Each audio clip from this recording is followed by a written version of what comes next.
I certainly feel that way. I've got to go prove it, to just stand up here in April and say, oh, yeah, my best football's ahead of me. That's a pretty empty comment, but it doesn't really matter what I believe. I got to go show that on the field this fall and even this spring in practice and training camp. That's a big reason why I'm excited to be here. We always talk in football, games and practices and careers. Start fast, finish strong. And, I really want to finish my career strong, and I got an opportunity to do that here in Vegas and want to make the most of it. It's Unnecessary Roughness. Presented by Meineke, doing car care right. Here's your boy Q. As we come into the sounds of Kirk Cousins talking about proving himself, and even as many years he's been in the league, he still has to prove himself. Clearly, he's with a new team this time around. He does have that familiarity as long as Clint Kubiak's in the mix, Andrew Janoko's in the mix, Mike Sullivan's in the mix, Rick Dennison, all these guys they're very familiar with. He has those ties going all the way back to his time in Minnesota, as he's told us during his, OTA press conferences and even his introductory press conference. There's still some things that he has to learn. Everything evolves. So, yes, he has a leg up and headed in the right direction because he is familiar with the offense. There's still more that he's got to learn. And, of course, all the learning will really get ramped up and going in just a couple weeks, right? Starting on the 23rd is when the rookies report, and the 28th is when the veterans report for training camp. And then every single day, it's more learning in the process that is preparing for the upcoming 2026 season, which gets started with the Miami Dolphins coming to Allegiant Stadium there on September 13th. It is Unnecessary Roughness here on RaiderNation Radio 920. Got my man Ari in the Lotus Broadcasting Studio holding it down on the wheels of steel as he always does. I'm here in Studio Q, and as we always do, we have a big show lined up for you. Very excited about the guests that we have lined up. Every single Thursday, we talk to our guy Vinny Bonsignore from the California Post and, of course, the Morning Tailgate here on RaiderNation Radio 920. So we'll do the same with him as we always do, coming up at 2:30, and we'll scatter shoot a lot of different conversations that we have with him, including I might have to admit to him that, we were firing some shots his way on yesterday talking about Jimmy G and, and other guys like that were the Morning Tailgates quarterbacks. Not Unnecessary Roughness quarterback. That was a Morning Tailgate quarterback, but we'll give Vinny a bad time about that. But it's always in love. It's not being a jerk about it. It's just having a little bit of fun. So we'll do that with Vinny coming up at 2:30, as we always do. At 3 o'clock, Steve Wyche from the NFL Network. He'll join us. We'll scatter shoot all things NFL and really start to talk about some of the players that changed locations this offseason. Obviously, the big one was Myles Garrett going from the Cleveland Browns to the L.A. Rams. Is that going to turn into Aaron Donald deciding he's going to unretire and play alongside him this year? My gut feeling tells me yes, but until it's official, it's not. And then other players that have changed locations and who can have a big impact. If you think about the AFC West in general, what's the addition of Jalen Waddle going to do for the Denver Broncos? How is that going to look? What about the running game in Kansas City? Are they going to have a running game now that they went and signed the Super Bowl MVP, to be their lead running back? Are they going to be able to, make adjustments there? What about the additions that are going on in L.A. and, of course, the Raiders and the additions as well that they have? So we'll just talk about some different players that have changed locations and what Steve's expectations are for them, again, a couple weeks out from the start of training camp. Steve Wyche, NFL Network, will join us coming up at 3 o'clock. At 4 o'clock, we'll continue with our conversations about strength, weakness, and X factor when it comes to teams that are not in the Raiders division that they will play this year, and we're up to the Buffalo Bills. So Maddy Glab, Bills senior team reporter, she'll join us at 4 o'clock and just talk about the Buffalo Bills now under Joe Brady, not Sean McDermott. Now, that's not a big change. He was the offensive coordinator there in Buffalo, so he's very familiar with Josh Allen. But to me, there's more pressure on Josh Allen this year because that's his guy.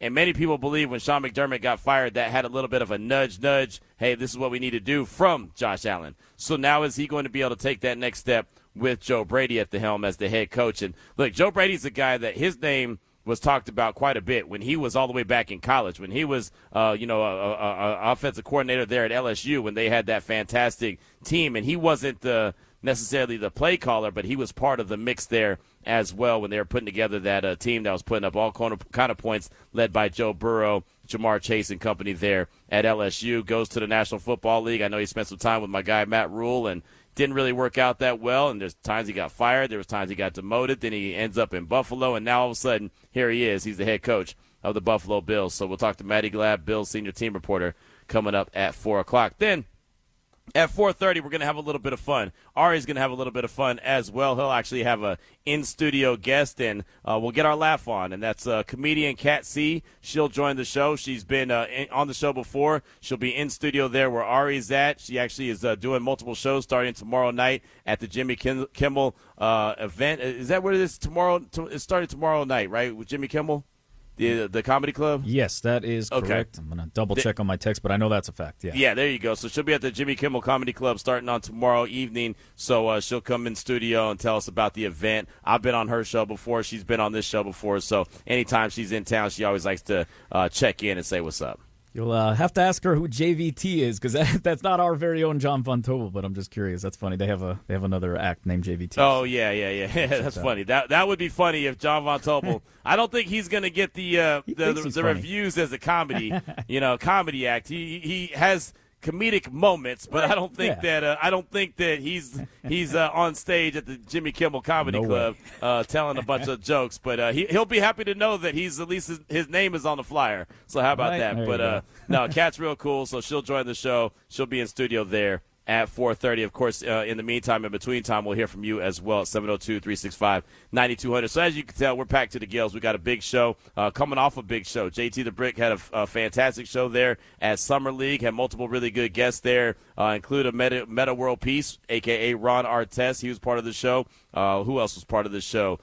George Fant, longtime NFL offensive lineman. He was part of the show. And then Baron Davis as well was part of the show. So, you never know who's going to show up at Summer League. So that was really cool to be able to hear that for the last couple hours. And now we're locked and loaded with Vinny Bonsignore at 2:30, Steve Wyche at 3, Maddy Glab at 4 o'clock, and Kat C, the comedian, at 4:30. We also have the Summer of Fun that's going on, being brought to you by Terribles. And I know, Ari, you're locked and loaded. You've got the word of the day. And I even understand that the word of the day was given out correctly. That's right. At the end of JT's show, so I'm pretty proud about that. But what's the word? Yes, so if you didn't hear it earlier, it is flight, F-L-I-G-H-T, flight. Nice. So like you're going to catch a flight. There it is. So there it is. You text that word in anytime between now and 5 o'clock. You'll be in to win the trip, the Mississippi River trip, and it's going to be a really cool trip. But if you don't want to take the trip, maybe it's too late in the summer and you don't want to do that, that's fine. You can also take the cash. The cash is $3,000. So we do it every single summer. It's a Lotus company-wide competition, and we still don't have a winner from this fine show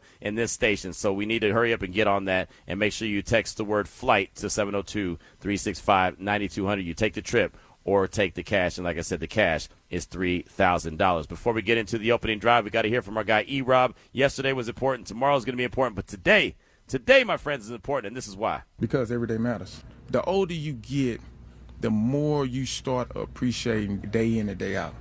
Because I can't get that time back. I'm in the business of saying, not if I would have did this or if I would have did that. I'm in the business of now. I'm in the business of now as well. So right now, let's go ahead and jump into the opening drive.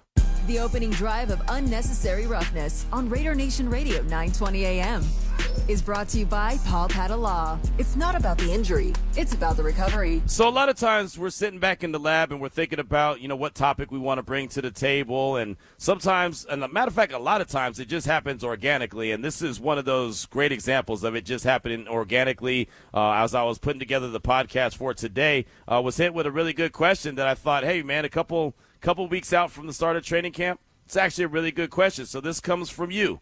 This comes from Fan Raid from the 209. And his question on the text line for my podcast was, what starters on our current roster have the most to lose and the most to win during training camp? So basically, who's got their work cut out for them? Who's really going to have to solidify their spot? And I've said this many times, and if you listen to the Locked On Raider podcast, the squad show today with Lincoln Kennedy, Chantel Chan, and myself, I was saying on the show that there's a lot of spots that are already accounted for well before these guys get to training camp. So it's not like, 53 spots are up for grab. We know that that's not true. We know that the majority of the spots are pretty much filled.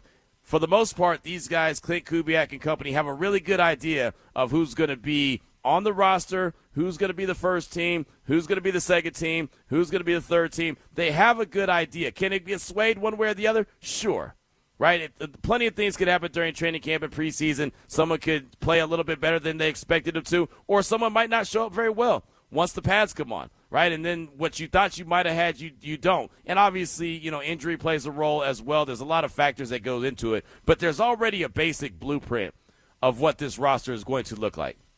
And for the most part, I would say a lot of it is in ink. Now, there's some names that are in pencil, meaning that they could be erased and moved around from, the first team to the second team, or even just moved off the roster if for some reason that were to happen, right? So that's always a possibility when it gets around this time of year and once training camp opens up. There's always some guys that could pop that you might not expect them to pop, and there's always some guys that could underperform when you didn't expect them to underperform. So when I think about that question that Fan Raid from the 209 asked, which starters on our current roster have the most to lose and the most to win during training camp? I think back to Isaiah Pola-Mao, and I think that he's a really good player. But when you add 4 guys in the secondary, when you add multiple safeties, I always look at it like this. When there's multiple guys added at a certain position, if you play that position, you need to be on notice, right? If all of a sudden the radio station brings in 3 full-time on-air talents and we only have one show that may be open, I'm looking around like, wait, okay, hold on. All right, especially guys that are established. Oh, I'm just bringing them in for depth. Okay, all right, that's just the nature of the game. Right, you have to understand what it's all about. If all of a sudden guys are being brought in and you are in that position, you have to understand, all right, well, I better make sure I can hold this youngster off. I can hold down my spot. And then you look at the contract situation for an Isaiah Pola-Mao and a Jeremy Chin, both in the last year as their deal. So that's easy to talk about. Well, they're providing more depth. But I do think that there's some guys that can play that role. So I look at a Trayden Stukes. I identified him day one after he got drafted as a day one starter. Okay, so I got him as a day one starter, but where is he going to play? Right? Where is he going to be a slot corner? Is he going to play the safety position? He's a guy that has a lot of versatility. So to me, I look at Isaiah Pola-Mao and say, okay, I'm sure that he is a guy that's good for the roster, but I think he has to make sure that he's on point. Whatever he does this training camp and in the preseason is on point. And I would say the same thing for Malcolm Kuntz. Spent a lot of time on yesterday talking about Malcolm Kuntz and what he brings to the table. Another one-year deal that he received. But what if a Keyron Crawford all of a sudden pops? What if every time we look up, there's someone making a play in training camp, we're like, man, who is that again? Oh, damn, that's Keyron Crawford. Because that's what we'll do. Like, I'll take you behind the scenes. While we're standing there on the sidewalk and we're watching practice, when something happens, when a guy pops, when a play is made, all of a sudden we look. If it's not, the usual suspects that we always know who they are, if it's a number that we haven't noticed, like, oh, hold on, who's that? Oh, Keyron Crawford. Oh, man, I've been saying his name all afternoon. Okay. And that happens on the reverse as well. I remember being at training camp, was it last year? I want to say it was last year. And Kadri Ishmael was there. It was me, Kadri, and Lincoln. And we were standing all next to each other, and we were observing the practice. Of course, when Lincoln's around, we're always focused in on the offensive line. And Kadri said, all of a sudden he looked over and told Lincoln, hey, man, your right tackle's getting eaten up today. And he was talking about DJ Glaze. And I don't mind sharing this story, but he said he's getting eaten up today. He's having a bad day. And Link said, yeah, he's a good player, but lining up in the shotgun, having the quarterback in the shotgun's not in a good favor for him. Doesn't put him in a really good position. And then look what happened throughout the course of the year.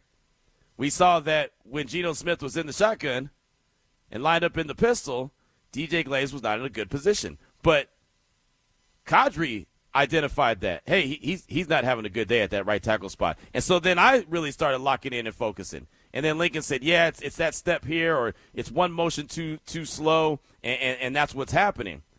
And that's why I like to stand around and talk to the guys that are really locked in and paying attention to everything that's going on during the practice, because then you're picking up what they're seeing as well. And so that was one of those, all right, well, under center would do better for Glaze, which I think this system that he's going to be in this year, and the Rick Dennison coaching, and the Clint Kubiak system, and having the quarterback under center more times than not will actually be a benefit and a help for DJ Glaze. But there's moments like that that'll happen. A guy will have a bad day. I talk about Alex Leatherwood all the time. And obviously, he didn't work out as a first-round pick at the offensive line, but I still recall the day I was standing right next to Mark McMillan, right? I was standing right there. Like, I still recall where I was when Chandler Jones took his soul. And he did. He literally took his soul to the point where I don't think Alex Leatherwood knew where he was after that. And I recall like it was yesterday looking over at Mark like, ooh, he just got ate up.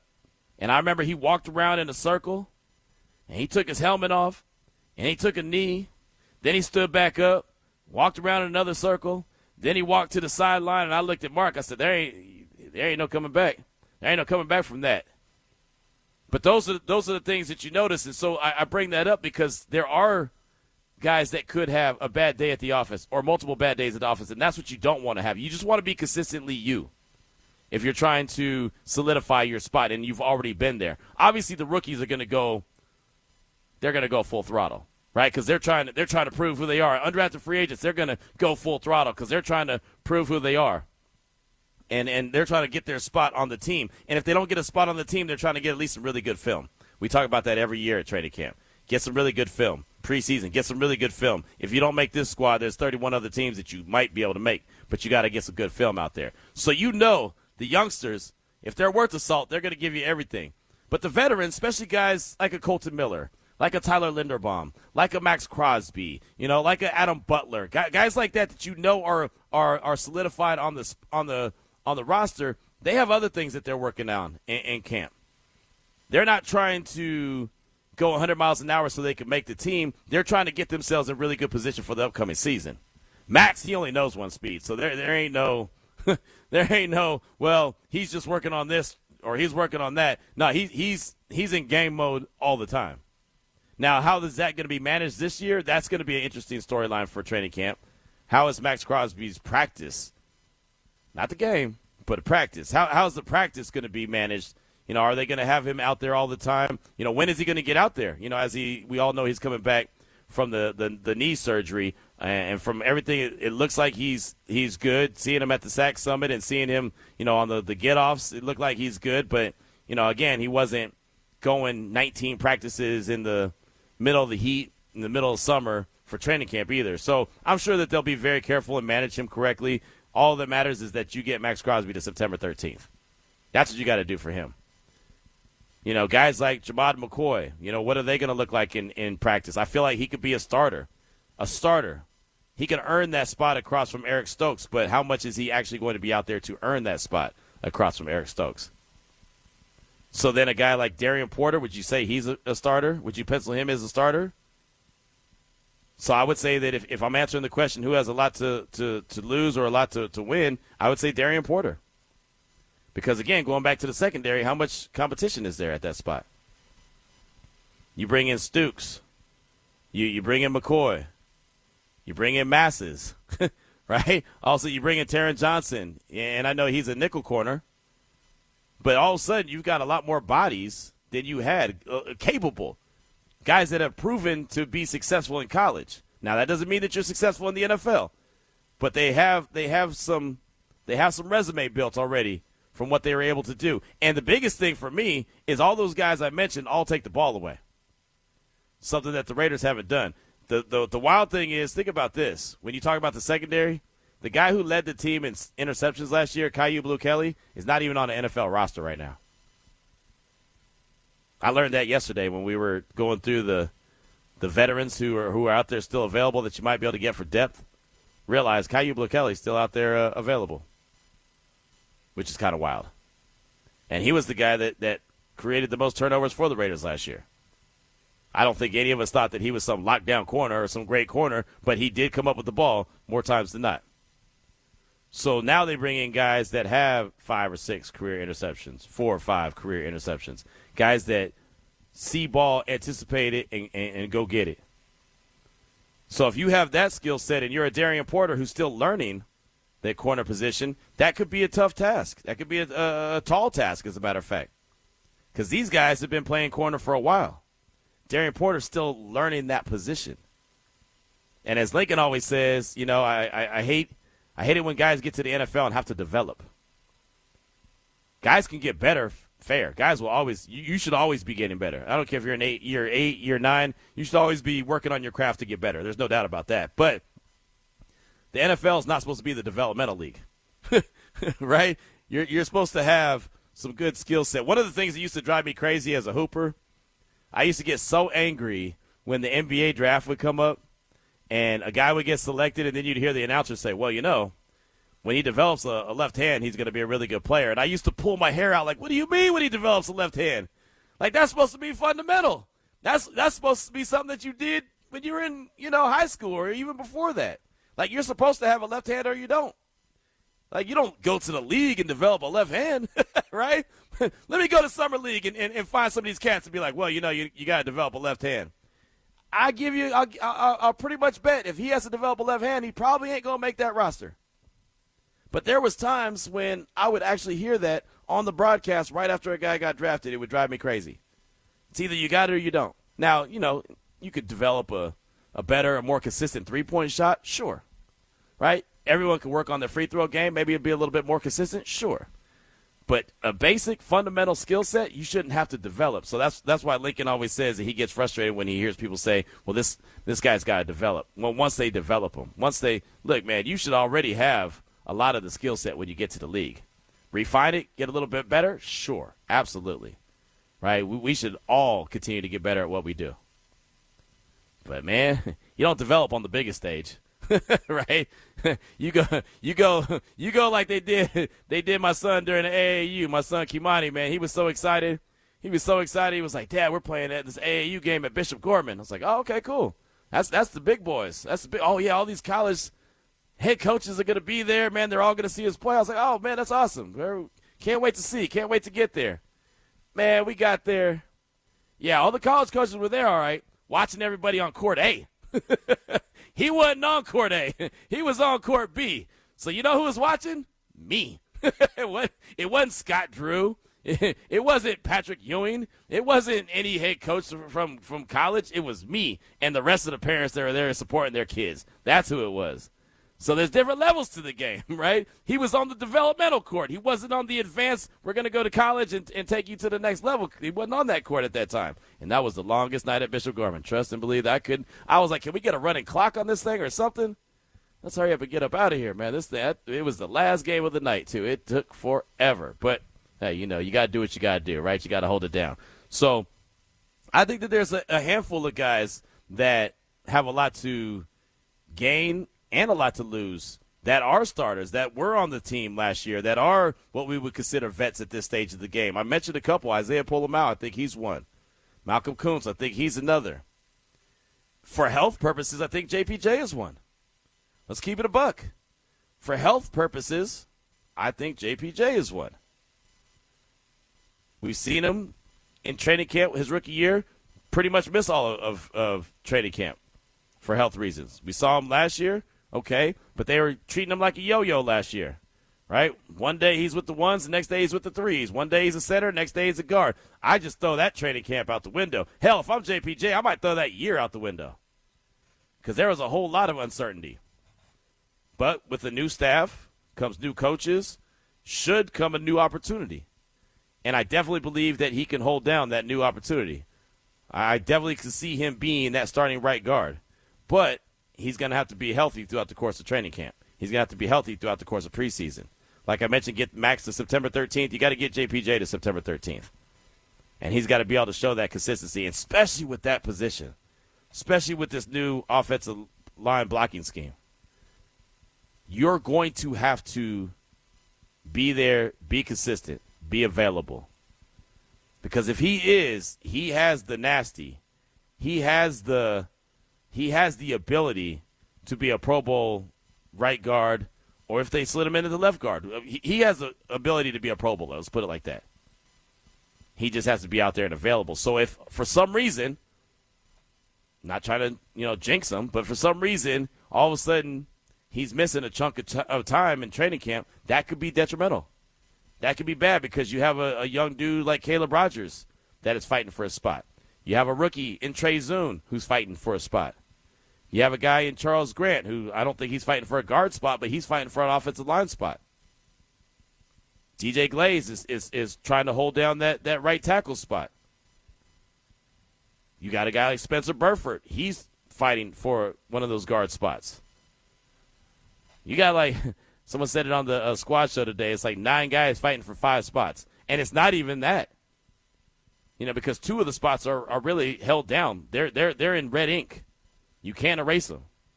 3 spots possibly up for grabs along that offensive line. The 2 guard spots and maybe the right tackle spot, and that right tackle spot is a maybe. I think DJ Glaze has a pretty good leg up on that spot. Let's put it like that. I'm not saying it's his. It's not locked in, but I do think he has a nice leg up on that spot as it stands. So, again, the question from Fan Raid from the 209, he said, which starters on our current roster have the most to lose and the most to win during training camp when it opens up? Let us know your thoughts. 702-365-9200. That's the text line and the phone line. Hit us with a text because join us next. Vinny Bonsignore from the California Post and the Morning Tailgate here on RaiderNation Radio 920. It is RaiderNation Radio 920. That was the opening drive of Unnecessary Roughness on RaiderNation Radio 920 AM. Brought to you by Paul Padalaw. It's not about the injury. It's about the recovery.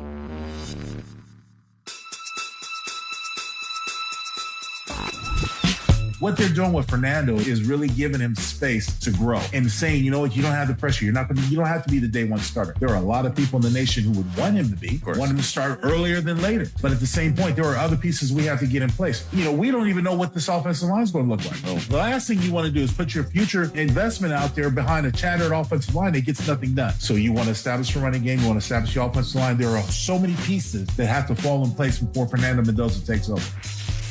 It's Unnecessary Roughness. Let's go inside the huddle with Vinny Bonsignore, sponsored by Dos Caras Tequila and presented by the Realty One Group. And as we go inside the huddle with our guy Vinny Bonsignore, we come into the sounds of Lincoln Kennedy talking about Fernando Mendoza and the Raiders as an organization and team putting the proper pieces around him, including the offensive line being put in place, but also the weapons when it comes to the tight end, when it comes to the wide receivers, when it comes to the running back, giving him an opportunity, giving something that he could do with the ball besides just stand back there behind the offensive line and hold it. Give him somewhere to go to. And that's something that Lindsay Rhodes from SumerSports.com, when she joined the show last week, she told us the same thing. When the Raiders feel comfortable and they could check that box with not only the offensive line, but the players around Fernando Mendoza, that's when they should get him in the mix. Vinny Bonsignore joins us now on the phone lines. And Vinny, I know you've been very passionate about Fernando Mendoza, when he should get into the mix and getting him as many reps as possible. How do you feel about making sure you check that box when it comes to the O-line and the people in place around him?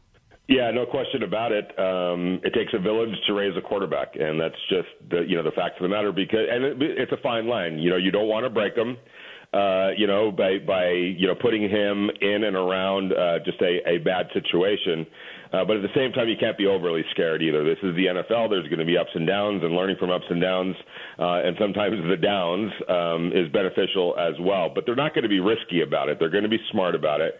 And what's going to be really interesting to me, because I agree with all of those things, if you don't believe that you can protect Fernando Mendoza, if you don't believe the right pieces are around him, it's almost pointless to put him out there because that's just a recipe for disaster. I just don't know that that's the conclusion that they're going to come up with. I think thanks to what John Spytek and Clint Kubiak have already done, and everyone else that's had a hand in this roster that the Raiders have put together, I just visually looking at it, there's nothing that makes me cringe. Like, I'm not, oh my God, are you really going to put Fernando Mendoza behind that offensive line right now? Is that what we're thinking about here? When I look at this offensive line, I don't see any reason why it can't be. Doesn't have to be the best in the NFL. Doesn't even have to be top 10 in the NFL. But I don't think it's going to be. I don't see the talent in place and the coaching that's in place. And it doesn't look to me like the worst offensive line in the NFL, or even among the worst offensive lines in the NFL. So what's going to be interesting to me is that the conclusions that they come up with. Doesn't have to be day one either, that they're ready to support him and put him out there and feel comfortable about that. But I just can't imagine that throughout the course of the season that's going to be the conclusion that they come up with and stay with throughout the conclusion or the entirety of the season. And I think there will be a point where they feel really good about everything that's going on and enough to put Fernando Mendoza out there.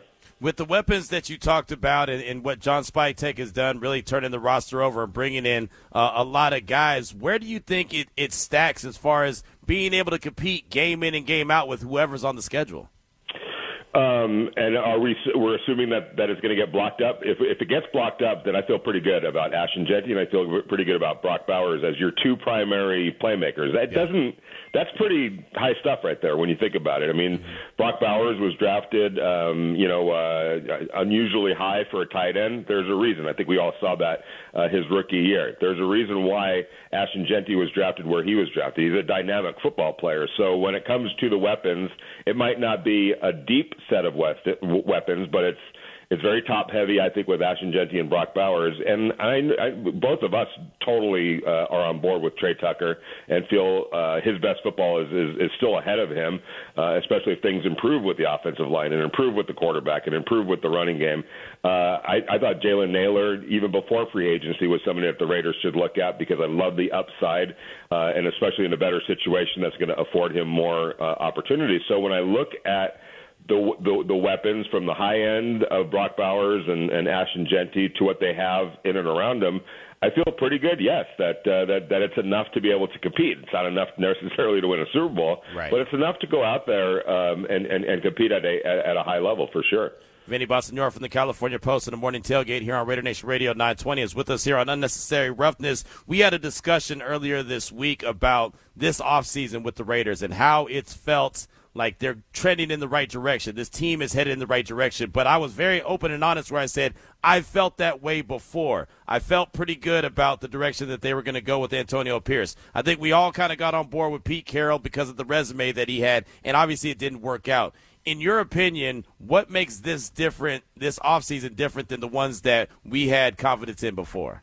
The talent that they brought in. I mean, if we're, setting aside the coaching, which a lot of respect for Clint Kubiak and Rick Dennison and Andrew Janocko, they come as advertised. They literally are coming off a Super Bowl win, and that offense was a big part of that Super Bowl win. And it wasn't like they took over a juggernaut, right, and just stepped right into a great situation. It wasn't a great situation, but through their coaching, they helped make it a very good situation. But that aside, the talent that they've brought in, the two starting linebackers, one of the best centers in the game, what's already in place with Ashton Jeanty and Brock Bowers, the additions that they've made in the secondary. I know it's unproven, but Q, we've been at this a long time covering the Raiders. I haven't seen this level of infusion in the secondary where you look at it and say it's young, of course, and it's unproven without a doubt.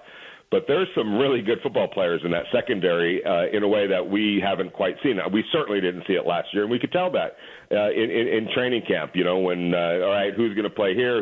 Where's the depth? It just didn't feel right. So for me, what's different is the talent.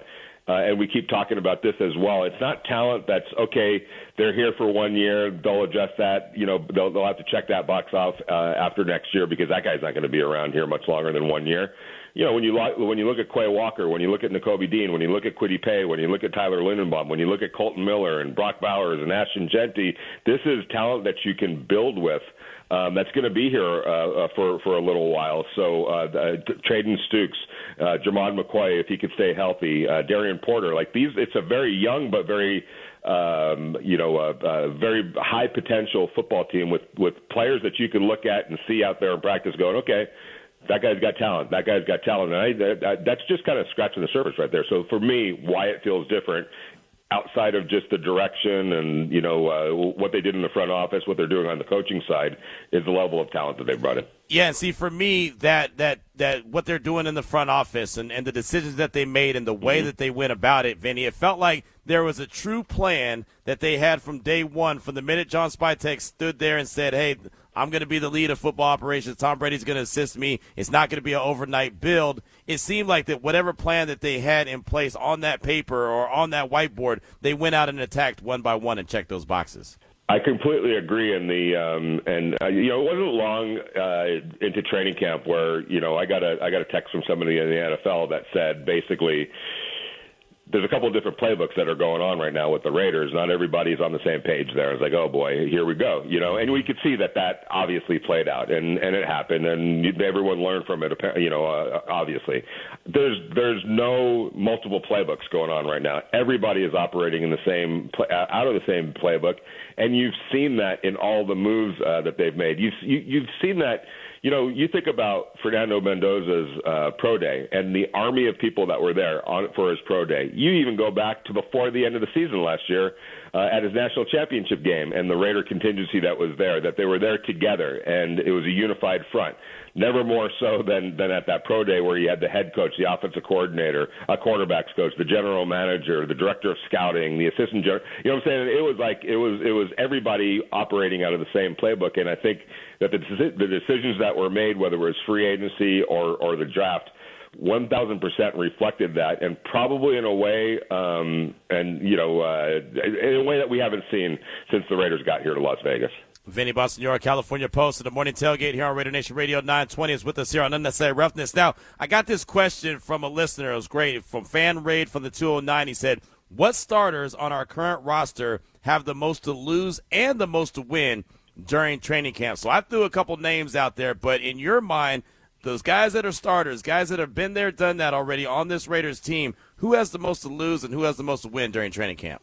Well, this player may not have been there, done that, or started for a long period of time, but he this is a player that needs to step it up, and that's Jackson Powers Johnson. That's the first player that I kind of think of when I think of that type of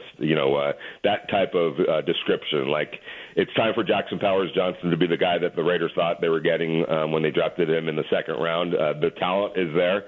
Now it's a matter of staying healthy, number one. I'm not blaming him for the injuries, but it is a part of his story, basically from day one here with the Raiders, and it's been an ongoing story, unfortunately for him. So he's got to be able to stay healthy. He's got to be available. He's got to be out there in practice, and that's something that was an issue because of the availability, and just be a consistent football player, somebody that's a reliable football player. And if he can do those things, the talent is absolutely there. So that's where I would start for sure. Yeah, that was the guy that I had identified as well for every reason that you mentioned. I also threw out Isaiah Polamau, and you mentioned earlier that all the guys that they added to the secondary, you don't add four guys in the secondary and dudes that are currently in the secondary not notice that.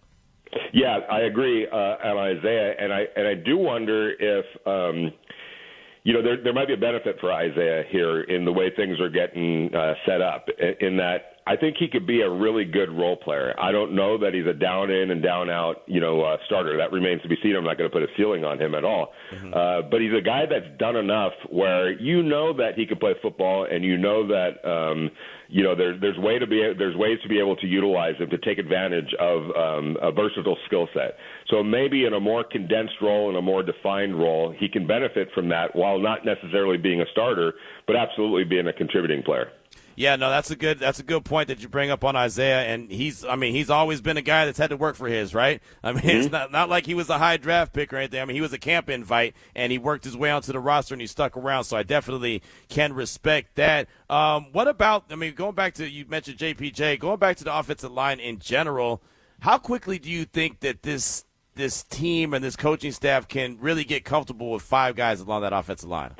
Yeah, it's a great question, and I think it's something that I think they as much as you want to cross-train guys, as much as you want to see guys, as much as you want to tinker and give everybody their opportunities.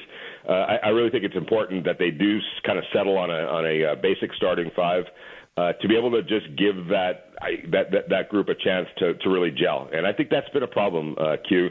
I think we've seen that among multiple problems, and especially last year with the coaching, which literally just somebody the other day said to me could not stress how bad it was in terms of the coaching last year. I'm not going to get into all that, but right. that was the reality of the situation. So I think being able to identify, your five, maybe six guys, and really start allowing them the opportunity to play together. And I would hope anyway, and I would imagine that the Raiders hope this too, that gets kind of solidified by the time they get to Houston for the joint practice, because I think that is going to be a very pivotal,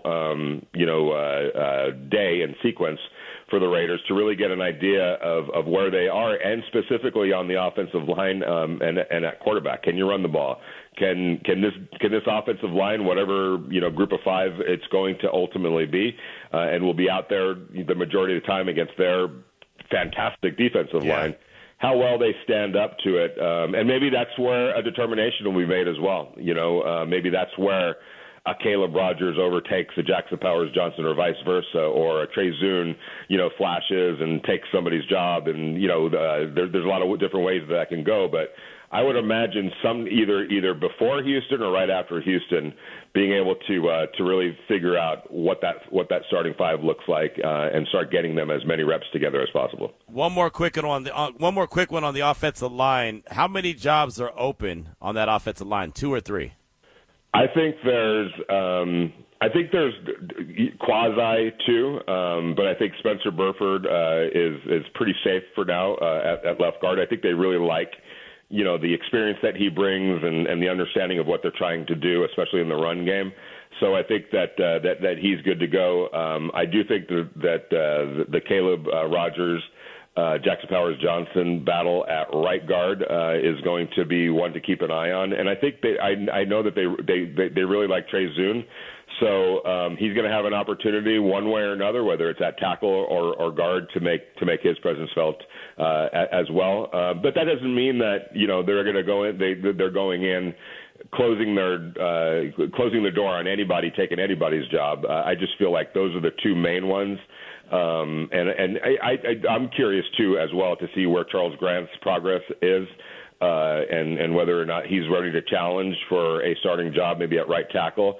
But at the very least, maybe he becomes your swing tackle, and that's a very important role as well. So we'll see if he's up to that challenge as well. Vinny Bonsignore is with us here on RaiderNation Radio 920. Well, we'll close out with this, and it's always fantastic. Were your ears at any opportunity yesterday, were they ringing?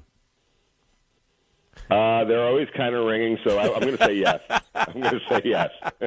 Well, I have to admit, we had Paul Gutierrez on the show yesterday, and we were talking about the quarterbacks, this, that, and the other, and I said, hey, look, man, Jimmy G was never my guy. Like, we're going to always support him. Whoever's wearing a Raider uniform, we're going to support around here. But that was a morning tailgate guy. That was Vinny. That was Clay. That was your guys' guy, Jimmy G. I didn't want any claims to him, so I said, I don't mean to fire slugs at Vinny, but yeah, that was his guy, not mine.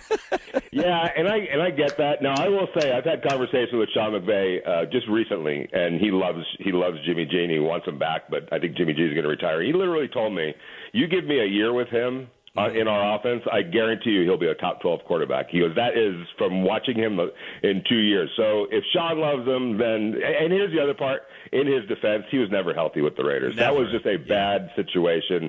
They probably should have said, hey, buddy, we're just going to back out of the contract. Once they figured out that the foot needed more surgery, and it was a bad situation, but everyone needed to, I guess, save face or justify the decisions that they made and the money that they invested. I do wish Raider Nation could have seen Jimmy G. I'm not saying he's a great quarterback or anything like that, but if he had been healthy, I think things would have been a little bit different. Yeah, I mean, health, Sean McVay, Kyle Shanahan, working with guys like that makes a lot more sense than what the Raiders were doing with Jimmy G. But that's true. I'll put it to you this way. I asked somebody. It was actually an NFL. It was a general manager. I go, would you, if you're such and such team that needs a quarterback, would you trade for Mac Jones? And literally the text back response was, are you bringing his head coach Kyle Shanahan with him? I'm like, no. And he's like, well. Then I gotta really think about that one for a little while. Now, if you bring in his head coach, if you bring in Kyle, or if you bring in Sean McVay, that changes things. So yes, to your point, the coaching matters. Yes, let's put it that way. It absolutely does. Well, it's always fun, man, and you're always a good sport about these type of things. So we're just having a little bit of fun around here, as we always do. Well, great stuff as always. What are you working on, my man, that we should be on the lookout for?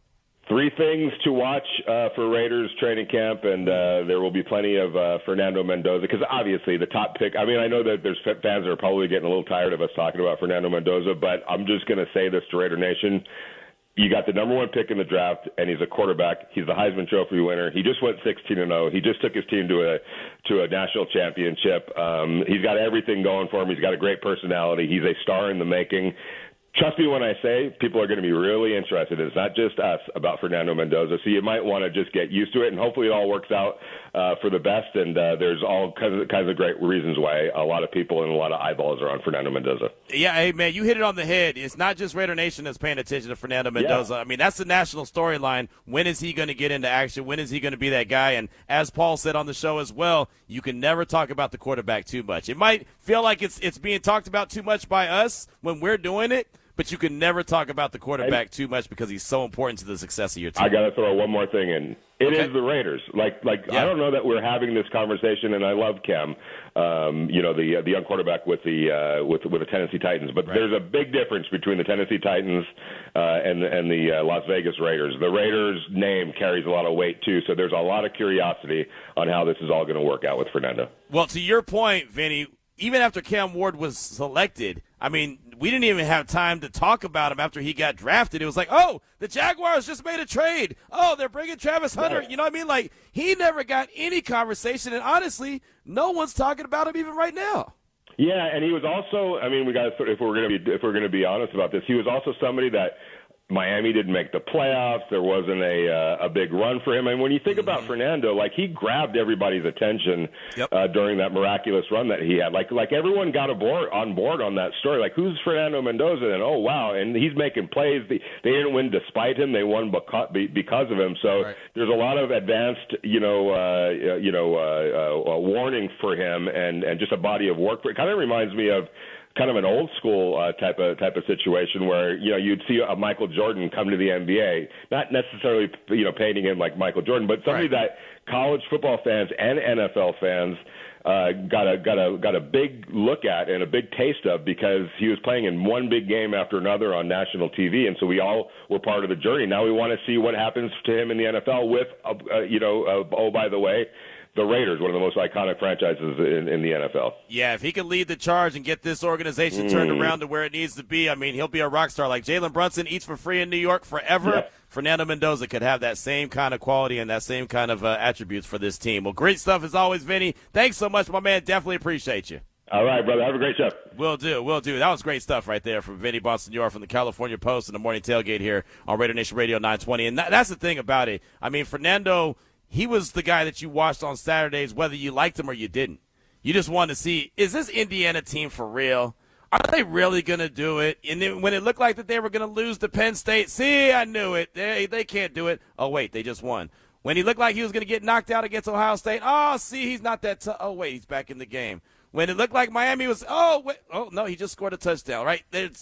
People were watching Fernando Mendoza, so I get it. Hour number 2, it's on the way. It's RaiderNation Radio 920. You sense something different compared to last year. Like this year, just speaking to people there, people see the light at the end of the tunnel. I'm not saying they're going to have success to the point of a playoffs or anything like that, but they see where the arrow is pointing up. And I think that is a very big deal when it comes to all this. Just the free agents they signed, the draft class they had, players they brought in, the coaching staff that is there. Just that part of it is a very big plus in all of this. It's Unnecessary Roughness. Presented by Meineke, doing car care right. Here's your boy Q. As we get into hour number 2 of the show, it is Unnecessary Roughness here on RaiderNation Radio 920. We come into the sounds of Ari Mayrov on yesterday talking about the direction that he sees the Raiders going, and it feels different than last year when a lot of people had high expectations because Pete Carroll was there, and even the year before when Antonio Pierce was there and was able to take over as the interim when Josh McDaniels got fired, and there was a lot of juice and energy and excitement, but obviously it didn't work out. This year feels different, but is it going to be different, or is it just one of those, it's an offseason and it feels really good? Join us now from the NFL Network is our guy Steve Wyche. And Steve, thanks so much for your time. I appreciate you. And you cover the NFL like a glove. You've seen this team up close and personal. Does it appear to be different to you this year and this time around for the Raiders as well? Well, I think it feels different because the quarterback situation seems a lot better, right? You've got a stable veteran in Kirk Cousins who's more than capable of getting the job done. Then they draft Fernando Mendoza. The last couple of years, they've been kind of patchworking it together. Yeah, they brought in Geno Smith, but they didn't give him much to work with. So it seems like, some of the investments they made in the offensive line, with the investments they made in a coaching staff and a young coaching staff, some of the changes that they made on defense with veteran players to kind of hold it down until they get the offense ready. It's the first time in years, I'll say this, that it seems like there is an overall plan from the top through the coaching staff to say, this is how we're going to do this thing. This is the process we're going to take, and this is what we're going to stick with, instead of maybe putting a Band-Aid on this, a cork in that, leaking hole and hoping things work. It really seems like there's an actual plan that's been put together. Should there be any sense of urgency to get Fernando Mendoza on the field? Well, there's always a sense of urgency. I mean, I think you let it play out in training camp and see who the best quarterback is, because the thing that's not talked about enough when you're evaluating a quarterback is how do the other 10 guys in the huddle respond to that person. And if he's the guy the other 10 guys respond to, then you're like, okay. But at the same time, if you're a coach and you're like, okay, they responded to him, but we're only having 15% of what we need to do offensively to get through the system, and Kirk Cousins can get us through 80% of the offense, what we need to do to get through the season, then you may go with the veteran, especially when you look at, that schedule. Once you get, you don't have to go far. I mean, they've got that glut of schedule where they're at, the Chargers, Saints, Kansas City, New England, Bills, Rams. I mean, then you got the Jets and the 49ers in Seattle and the Broncos. I mean, that is a gauntlet. So, if you want to get him ready for that, fine, get him ready. If he's the best guy, get him ready and let him play. I'll tell you what, October is brutal. Looking at that October schedule, that is a tough month for the Silver and Black. Again, Steve Wyche from the NFL Network is with us here. RaiderNation Radio 920. When you look at around the league, Steve, there's 21 new offensive play callers across the league, and all these guys, for the most part, are all really young, new to play calling duties, like Davis Webb in Denver taking over for Sean Payton. What does that tell you about the overall picture of the league and where it is right now? I think it's different circumstances. You talk about someone like Sean Payton. He's someone who's still going to control things and oversee it. He's just going to oversee the bigger project instead of being more micro in play calling. Other situations, like you look at Washington, Jaden Daniels has now a play caller who he came up with as a position coach. You're seeing a little bit more of that. Same in Buffalo with Joe Brady taking over as the head coach, where he's been the play caller for Josh Allen as his OC. So I think it differs by circumstance, but it also tells you when you have all these different offensive play callers that, people saw what Clint Kubiak did in the Super Bowl with Sam Darnold and how they could light it up. And they're kind of like, okay, I want one of those if I can't have Sean McVay or Kyle Shanahan or Kevin O'Connell. Jalen Waddle, he was traded from Miami to Denver. Speaking of that Denver offense, what kind of improvement or how big of an addition do you think he's going to be? Speed. I think it's going to be big. I mean, he's so fast, and we're so used to seeing him in Miami like a catch and run guy because they played that get the ball out quick and let's move the ball downfield kind of West Coast stuff. With Sean Payton, it's an interesting stat our research department here at NFL Network ESPN came up with the other day. They have thrown more balls of 20-plus air yards than any other team in the NFL over the past two seasons. So now they got a dude who can blow the top off of it and Waddle. You got Cortland Sutton who can make the contested catches. You got some tight ends underneath. I mean, this is what Sean Payton has always had. Think back to when they had Devery Henderson back in the day in New Orleans, guys who could really go. So That's now with Waddle, you got a guy who you got a guy who can run the whole route tree with Waddle, from the short stuff to the screen stuff to the intermediate stuff to just blowing the top off the defense. And so he is a significant threat, especially knowing that Bo Nix will not hesitate to let it rip if he thinks he got an advantage. Steve Wyche from the NFL Network is with us here at RaiderNation Radio 920. You mentioned Miami. Their former head coach is now the OC there in L.A. with the Chargers. How much does that help Justin Herbert? What are you expecting from that offense, him pairing with Jim Harbaugh? I'm super interested to see how this is going to work because, they've always been more of a kind of a punishing, straightforward offensive line. So Mike McDaniel now, he's coming in with that stretch zone scheme, right? The Shanahan stuff, the McVay stuff. And they drafted a ton of linemen who played in that system. Remember Rashawn Slater and Joe Alter coming back. But do they really fit that scheme? I think if everything works right, they're going to be dynamic. I think Omarion Hampton's going to be a running back who we're going to be talking about as a potential Pro Bowler in that type of scheme, because he's a big guy who we know can go. He's got explosiveness, but then you're also going to have the bootleg stuff. That stretch zone scheme, you're going to have the bootleg stuff. We know Justin Herbert, he can bounce it. So there are some things that they're going to be able to do. Remember, they got David Njoku, to add to Arondé Gadsden at tight end. So they've got some multiple pieces now that if it all comes together, it could be dangerous. It's just a matter of how long will it take to come together when you're making that type of scheme switch. Because don't forget, in offseason, these guys, they're running everything, but they don't have pads on, right? It's all got to come together to make it work. That O-line's got to play on the thread. So I'm very intrigued because they could be nuclear or things could go nuclear.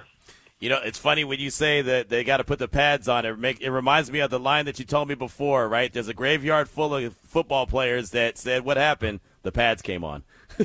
Yeah, a whole lot of off-season All-Pros, man, that didn't make a dent in the NFL. Yeah, I will never forget that. I promise you. That is one of those that every time someone talks about pads, I think about that statement that you made, and it is so true. There's no doubt about that. Again, Steve Wyche from the NFL Network is with us here. Raider Nation Radio 920. Probably the biggest off-season move that happened was Myles Garrett to the Rams. We know that he could be a huge closer. That's going to be a big addition for the Rams. Is that bringing Aaron Donald out of retirement as well?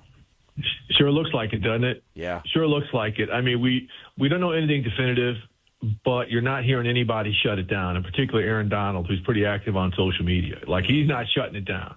And the fact that he went and did that workout the other day where he's doing football drills, he's not lifting weights. Aaron Donald's going to lift weights when he wakes up. That's just how he's built. But the fact that he did that to see how much he wanted, and to me, it also tells me that if he's coming back, he's not waiting until October.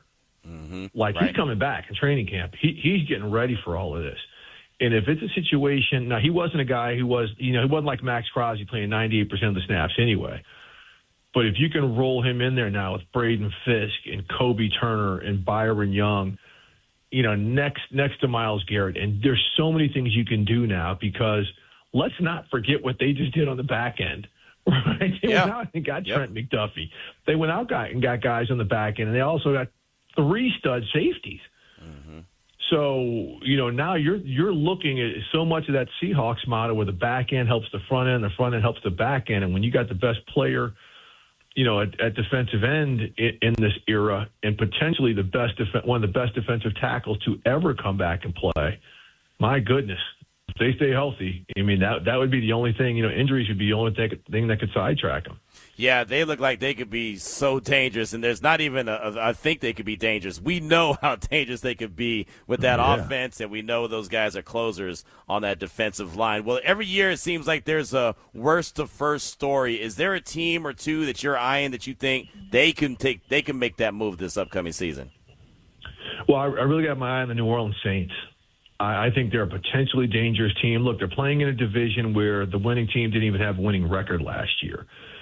But if Tyler Shuck, him playing the whole season, the way he finished out last season was fantastic. They add wide receivers to go to Chris Olave. They got Jordan Tyson to go with him. They got some really good tight ends. That offensive line's pretty good. And their defense was like top 10 in most major metrics last year. So I'm looking at that being a team that we should keep an eye on. I don't know if it's necessarily worst to first, but I think Tennessee is going to be a much improved football team as well. Well, we'll close out with this, and we'll stick with that division. What are your thoughts on the Carolina Panthers who made the playoffs last year?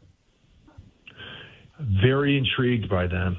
I think it's a big year for Bryce Young, because they've added more pieces to help him out defensively. Again, you talk about a team sticking to a process and having a plan. Defensively, they added more players, and they go out and they get Jalen Phillips, one of the biggest catches in free agency.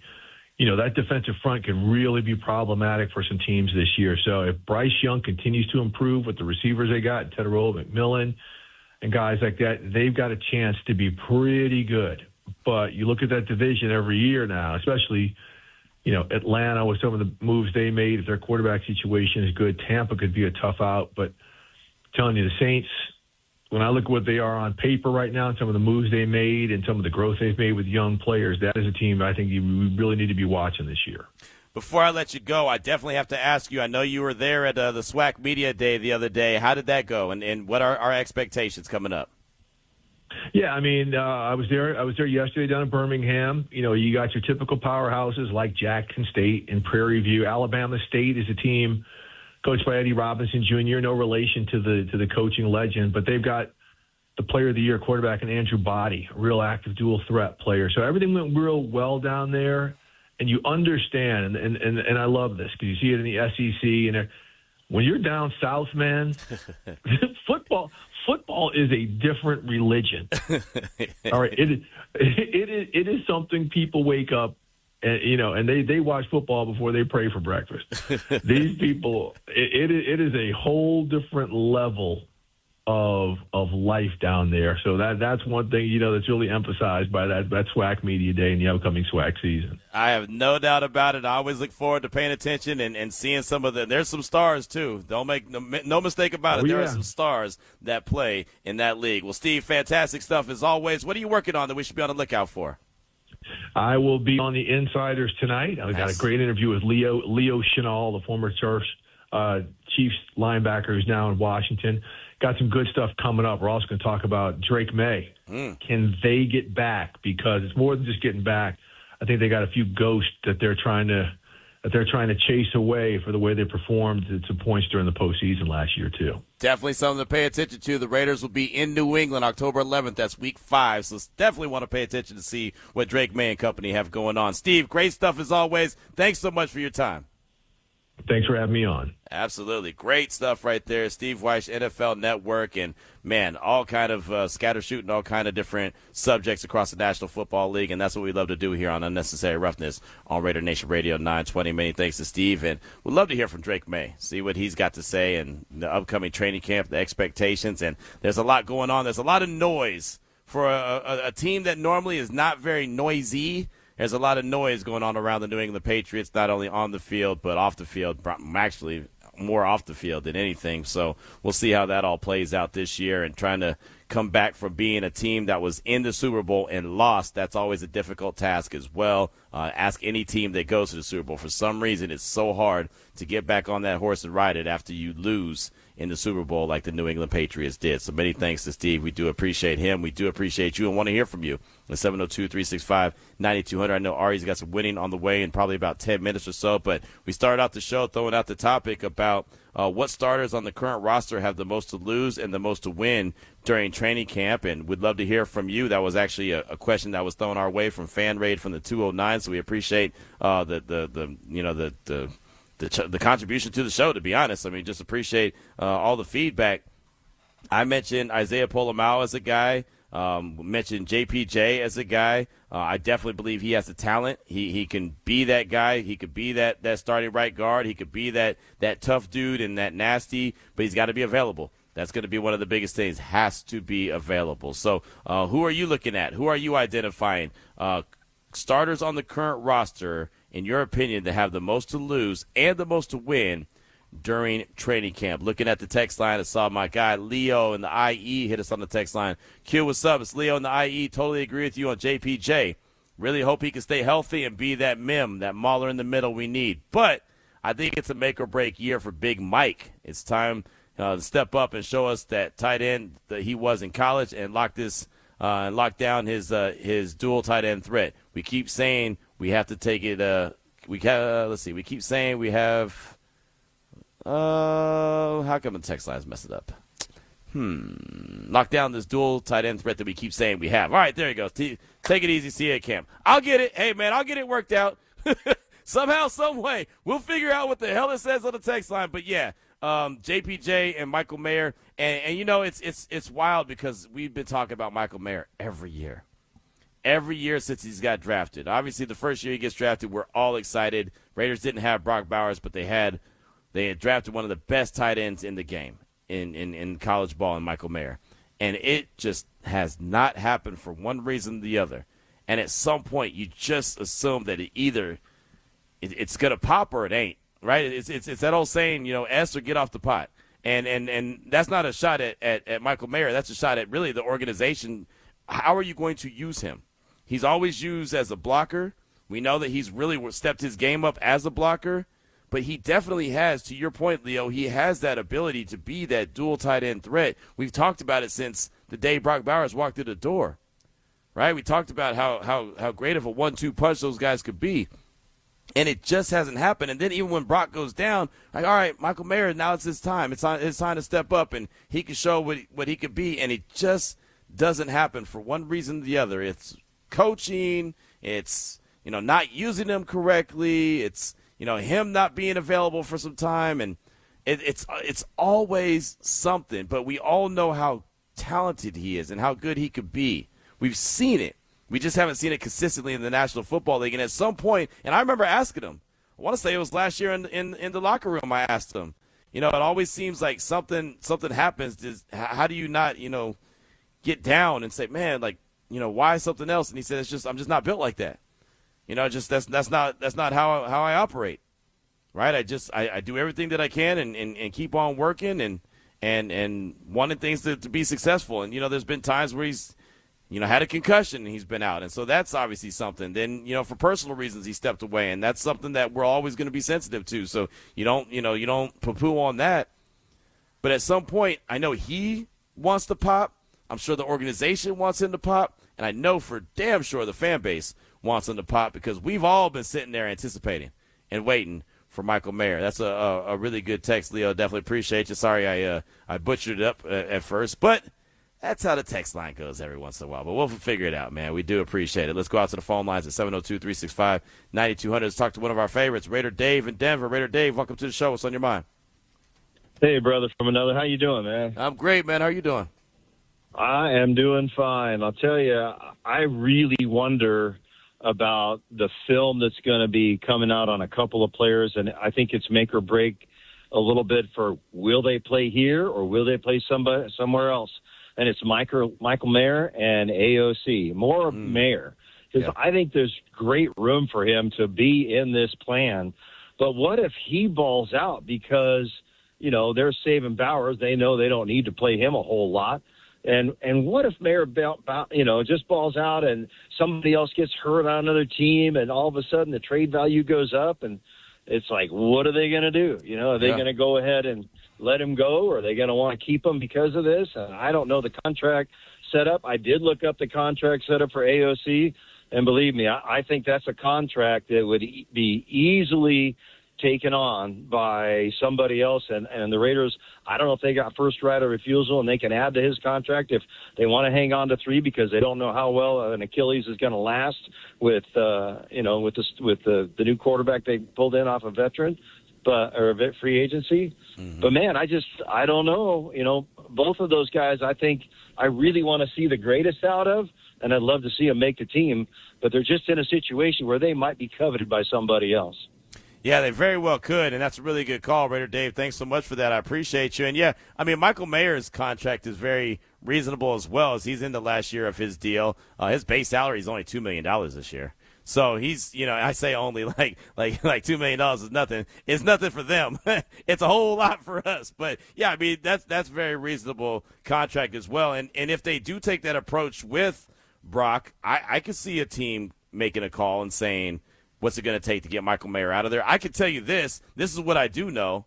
Obviously, nobody's calling me and asking for Michael Mayer. I'm not in charge of keeping him on the roster. But every time I do a radio hit with somebody from another market, or, hey, Q, the Saints are playing the Raiders. Can you come on and talk about the Raiders? Sure. Almost every single one of the people that I talk to always ask me, so what's the plan for Michael Mayer? Are y'all planning on keeping him, or are you going to move him?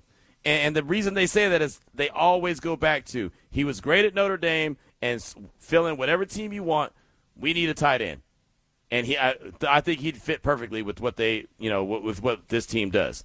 As I promise you, that is asked of me all the time. That's one of the top 3 or 4 questions that are asked of me every single time I do a radio hit, whenever it's someone that covers another team talking to me. And Ari knows whenever we do crossover editions on the Locked On Podcast Network all season long, normally that other team, that other host will always say, oh, hey, by the way, what y'all doing with Michael Mayer?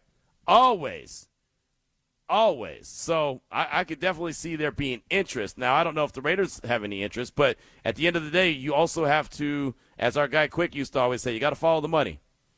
You got to follow the money. There's guys like Michael Mayer, last year of his deal. Aiden O'Connell, last year of his deal. Isaiah Poulamau, last year of his deal. Jeremy Chin, last year of his deal. Trey Tucker, last year of his deal. You get where I'm saying? Like, there's guys that are at the last year of their deal, and there's guys that they're going to have to make a decision on when the season comes to an end, when, it comes to free agency. And it's funny, we're talking about when the season comes to the end, and the season hadn't even started, but that's just the reality of it. That's how teams plan for the future, too. All right, well, what's the long-term plan for this guy? What's the long-term plan for this guy? How do you think he fits in with what we do long plan? Well, he's going to be a free agent at the end of the year. Is he someone that we could retain on a decent contract, or is he someone that's going to break the bank? Right? I mean, there's so many different elements. So, when you talk about Michael Mayer, I mean, that's a guy that I do believe would be coveted around the National Football League. And Aiden O'Connell, I think that's still the big mystery. What's the plan for him? Right? I mean, I think it was brought to our attention the first time when we asked Nick Shook about teams carrying 3 quarterbacks, and that's when he planted in our head that, there's a good chance that the Raiders carry 3 quarterbacks. Because everything that Raider Dave said, well, Kirk Cousins is older. He's coming off a torn Achilles a couple of seasons ago. Yes, he's healthy right now. How's he going to come out and play? Is there going to be a quarterback? And this is another conversation to have. Is there going to be a quarterback that gets injured on another team? And I don't root for injury. We know that, but we know what the NFL is all about. Guys get injured. Is there a quarterback that could possibly get injured, and then a team come calling, right? And that's what happened the other day. We played Doug Peterson, the former Eagles coach and former NFL coach, and he was saying that, we played Carson Wentz right away. We traded Sam Bradford. Yeah, but why did you trade Sam Bradford? Right? Would you have played Carson Wentz right away if you didn't trade Sam Bradford? The only reason you traded Sam Bradford was not because he wasn't good, it's because Minnesota was desperate. Their quarterback had just got injured, Teddy Bridgewater. He had that horrific injury in practice, non-contact. There was a time people thought he might lose his leg. Now, obviously he didn't, and it worked out great, but his career took a sharp turn that day, right? And really never looked back. He became a glorified backup when he was finally able to get onto the field, which is good because a lot of people didn't think he was going to be able to. But Minnesota said, we need something. They said, blank. What are we going to do now? Case of emergency, break glass. Who's out there available? Well, Sam Bradford's a veteran. They just drafted a quarterback number 1 or number 2 overall. Let's go and let's see if we can go get that guy. Boom, they got him.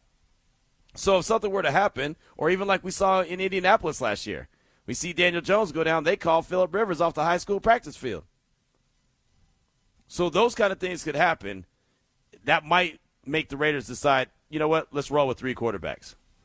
Or there could be a team like New England or Tennessee. Those are the 2 teams I'd identify as maybe having thoughts on Aiden O'Connell in their quarterback room, only because McDaniels is there in New England, and he was part of the staff that brought in O'Connell, and Dave Ziegler is there in Tennessee, who is part of the staff that brought in O'Connell. So if anyone's very familiar with him, it'd be those 2 amongst other coaches.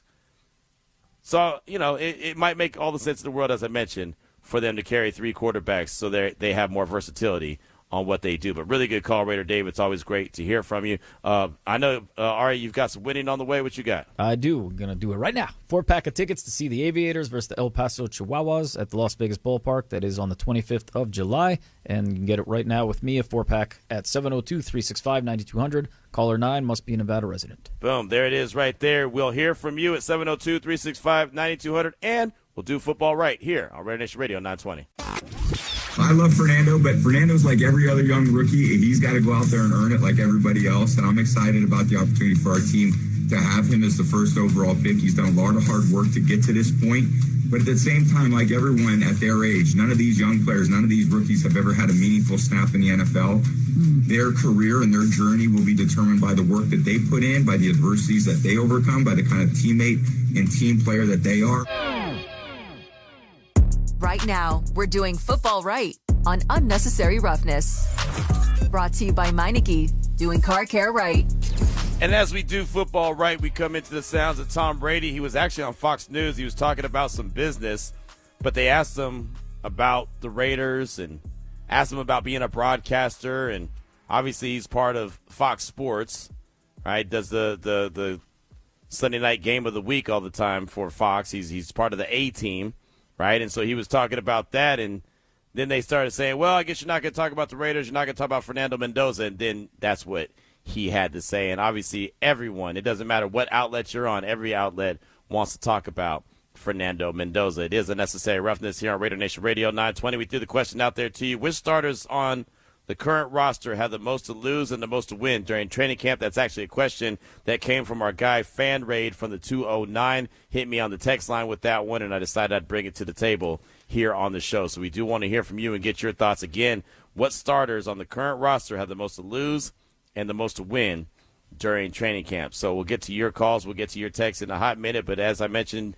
doing football right, the way we're going to do that today is also lean into Fernando Mendoza. And as I mentioned, every outlet is talking about Fernando Mendoza, including Good Morning Football. And they talked to a guy that, well, saw a lot of Fernando Mendoza because he does every single Saturday for ESPN when he's talking college football. That would be one, Desmond Howard.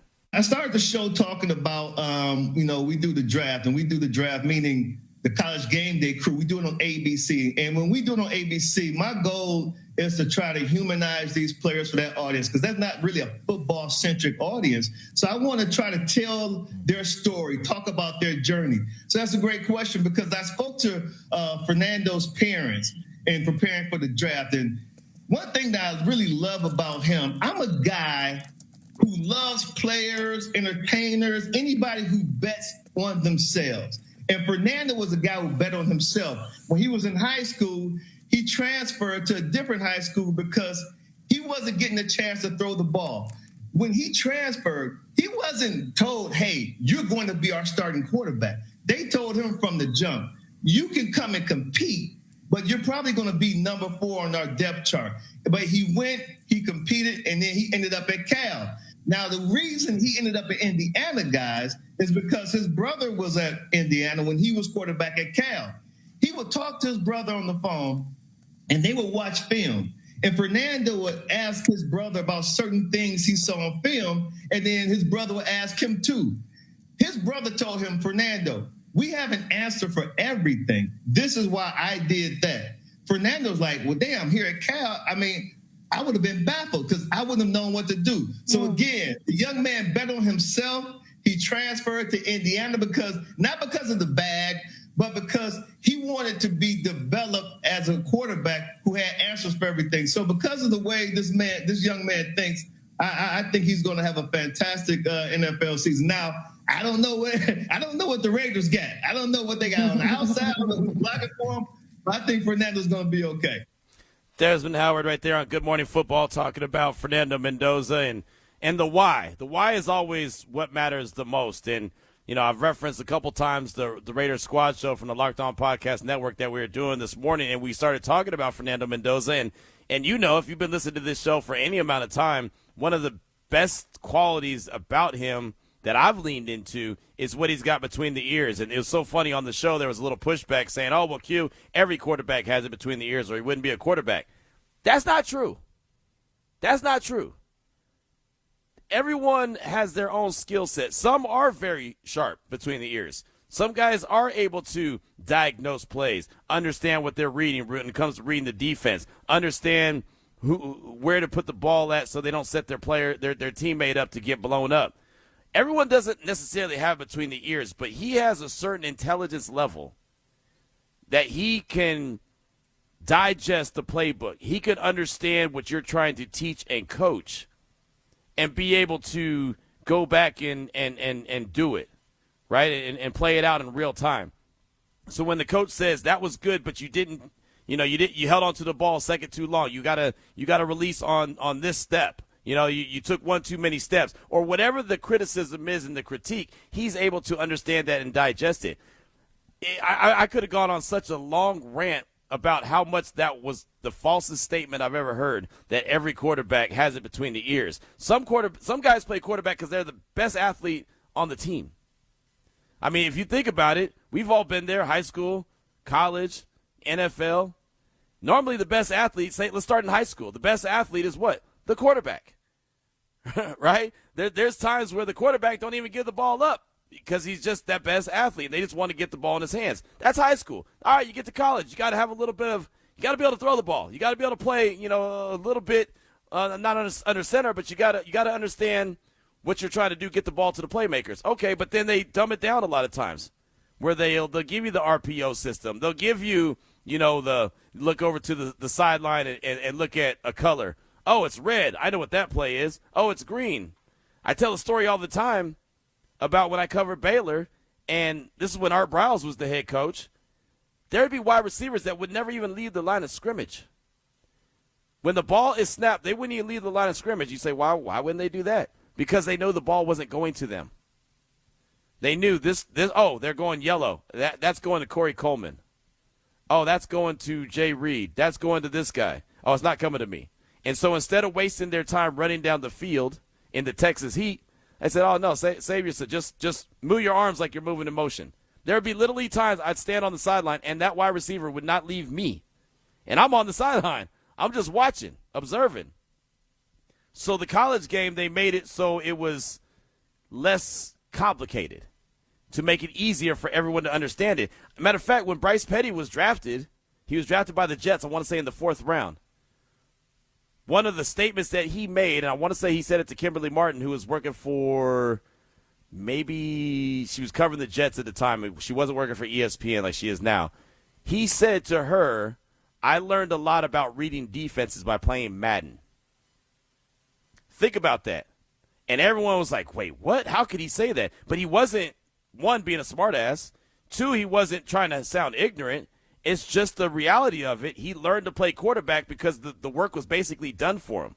Oh, you look over at the sideline, you see 4 boxes, and okay, you're going to go with the green box. You're going to go with the red box. Oh, you're going to go with Super Mario today. Oh, you're going to go with this person. Or you're going to go. There was always something, some gimmick. Anyone who's watched college ball knows that. I'm not making this stuff up.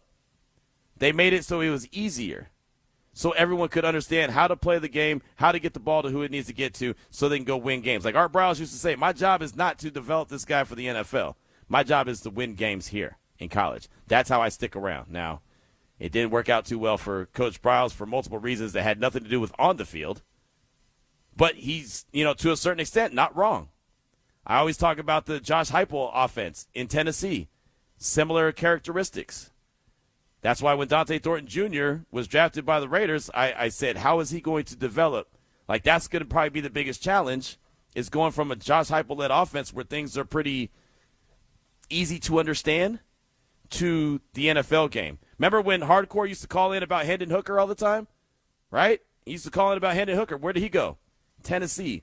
What was my one knock on him? Yeah, he's a hell of an athlete. Really good quarterback in college. But he's also in that Josh Heupel offense. How does that translate to the National Football League? Where's Hendon Hooker now? Not poo-pooing on what Hardcore had to say, because I understand. Hell, that was the knock on Jalen Hurts when he got drafted by the Eagles. Well, Q, he wasn't really an established quarterback in Alabama. Then he went to Oklahoma, and he was in that Lincoln Riley offense, and, that's kind of easier. Okay, well, because of his work ethic, I think he's able to pick it up. And for the most part, he did. And now there's even questions about him still. So it's the furthest thing from the truth is you play the quarterback position, you automatically have it between the ears. That is the biggest crock of BS I've ever heard. We can go through every starting quarterback in the league right now, and you could tell me who the ones that you think actually have it between the ears and who don't. Fernando Mendoza has it. And that's why if I'm going to bet on him to be successful or not, I would always bet on him to be successful. For what Desmond Howard said, he bet on himself and he won. He's one of those guys that losing is not an option. Not going to lose, right? They'll kill me before I lose. You know what I mean? Like he's just like Max Crosby. Max ain't going to lose. Max is not going to be limited to what he can do and what he can't do.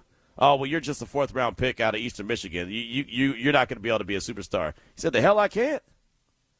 I bet you I will, right? And he did. It's certain guys that separate themselves. And I believe, and we haven't seen him throw one ball in the National Football League, so I can't sit there and say he's going to be some 10-time Pro Bowler. He's going to the Hall of Fame. I would never do any of that. That would be foolish. But with the traits that he brings to the table, and especially being able to be coached up by Clint Kubiak, by Andrew Janocko, all those guys that have plenty of skins on the wall when it comes to the offensive side of the ball, and you've seen success. The proof of concept's there. We've seen these coaches have success with quarterbacks. It's not like, well, we think he could be good or he was good in college, right? This like Joe Brady, for example. Joe Brady, who's now the head coach of Buffalo. He was a sharp offensive mind in college. It's like, all right, well, is that going to translate to the National Football League? And it took a little while, but he finally got it. And now we'll see what it looks like when he's the head coach of Buffalo.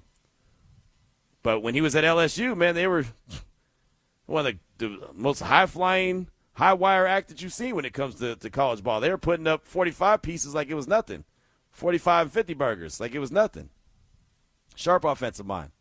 And there's dudes like that around the league, but every quarterback's not created equal. And just because you play the quarterback position doesn't mean that you got the mindset and you're real sharp and intelligent enough to be able to reciprocate everything, memorize everything, spit it out the way you're supposed to spit it out. How many times have we seen, in different shows, quarterback shows, where a guy just struggles to learn the play call? I always start thinking back to Chris Sims when Gruden was like, Jesus, Sims, spit it out. And now, Gruden had a play call that was, 50 words deep, so I could understand. But with that being said, he couldn't spit it out. He couldn't hear it, soak it in, and then spit it back out. Just couldn't do it. It's not as easy. It's not Madden. You're not pressing A, B, C, or D and going and running the play. You're just not. So I think Mendoza, as Desmond Howard said, he bet on himself. He's going to be just fine. The question is, the biggest question that I have is the same question everyone has. When is he going to get into action? When is he going to get the first taste of the NFL? And then how does he go from there? I promise you he's going to be a guy that's going to continue to work on his craft. And if he goes and debuts and has a really good game, to me, he's one of those guys that will be more upset about the plays that didn't go right than the ones that did go right. He's one of those that'll say, yeah, but we left this out there. Yeah, but I missed Brock on this play. I overthrew him, or I underthrew him, or I didn't anticipate correctly. I held on the ball too long. Because that's how he was coached up in Indiana by Curt Cignetti. And that's how he's being coached up by Clint Kubiak. His words, not mine. He said they're very similar as coaches. They really have that attention to the small details. A play that he might think, hey, that was a really good throw. Well, it was a good throw, but you threw off the wrong foot, or you took one too many steps, or you held the ball a second too long. You didn't anticipate like you were supposed to. They'll find the constructive criticism to try to fine-tune them and make them better. So that was Desmond Howard on Good Morning Football, and that is how we do football right. Doing football right on Unnecessary Roughness. Brought to you by Meineke. Doing car care right. Thank you, everybody. It's such a blessing to be here. First off, I want to give all the glory to God. Football is the ultimate team sport, and although this award has one name on it, it belongs to so many people. I want to give a huge thanks to my family, my coaches, my beloved Hoosier Nation, and most importantly, out of all of them, my beloved teammates. Love you guys. Appreciate everything you guys done for me. I also want to give a big congratulations to all the other nominees and all the amazing athletes being honored here tonight. God bless. Go Raiders. Thank you, guys. Now back to Unnecessary Roughness with your boy Q. Presented by Meineke, doing car care right. Best college athlete, Fernando Mendoza, received that award last night at the ESPYs, and that's what he had to say upon receiving that award right there. And he always says the right things. He's always going to say the right things.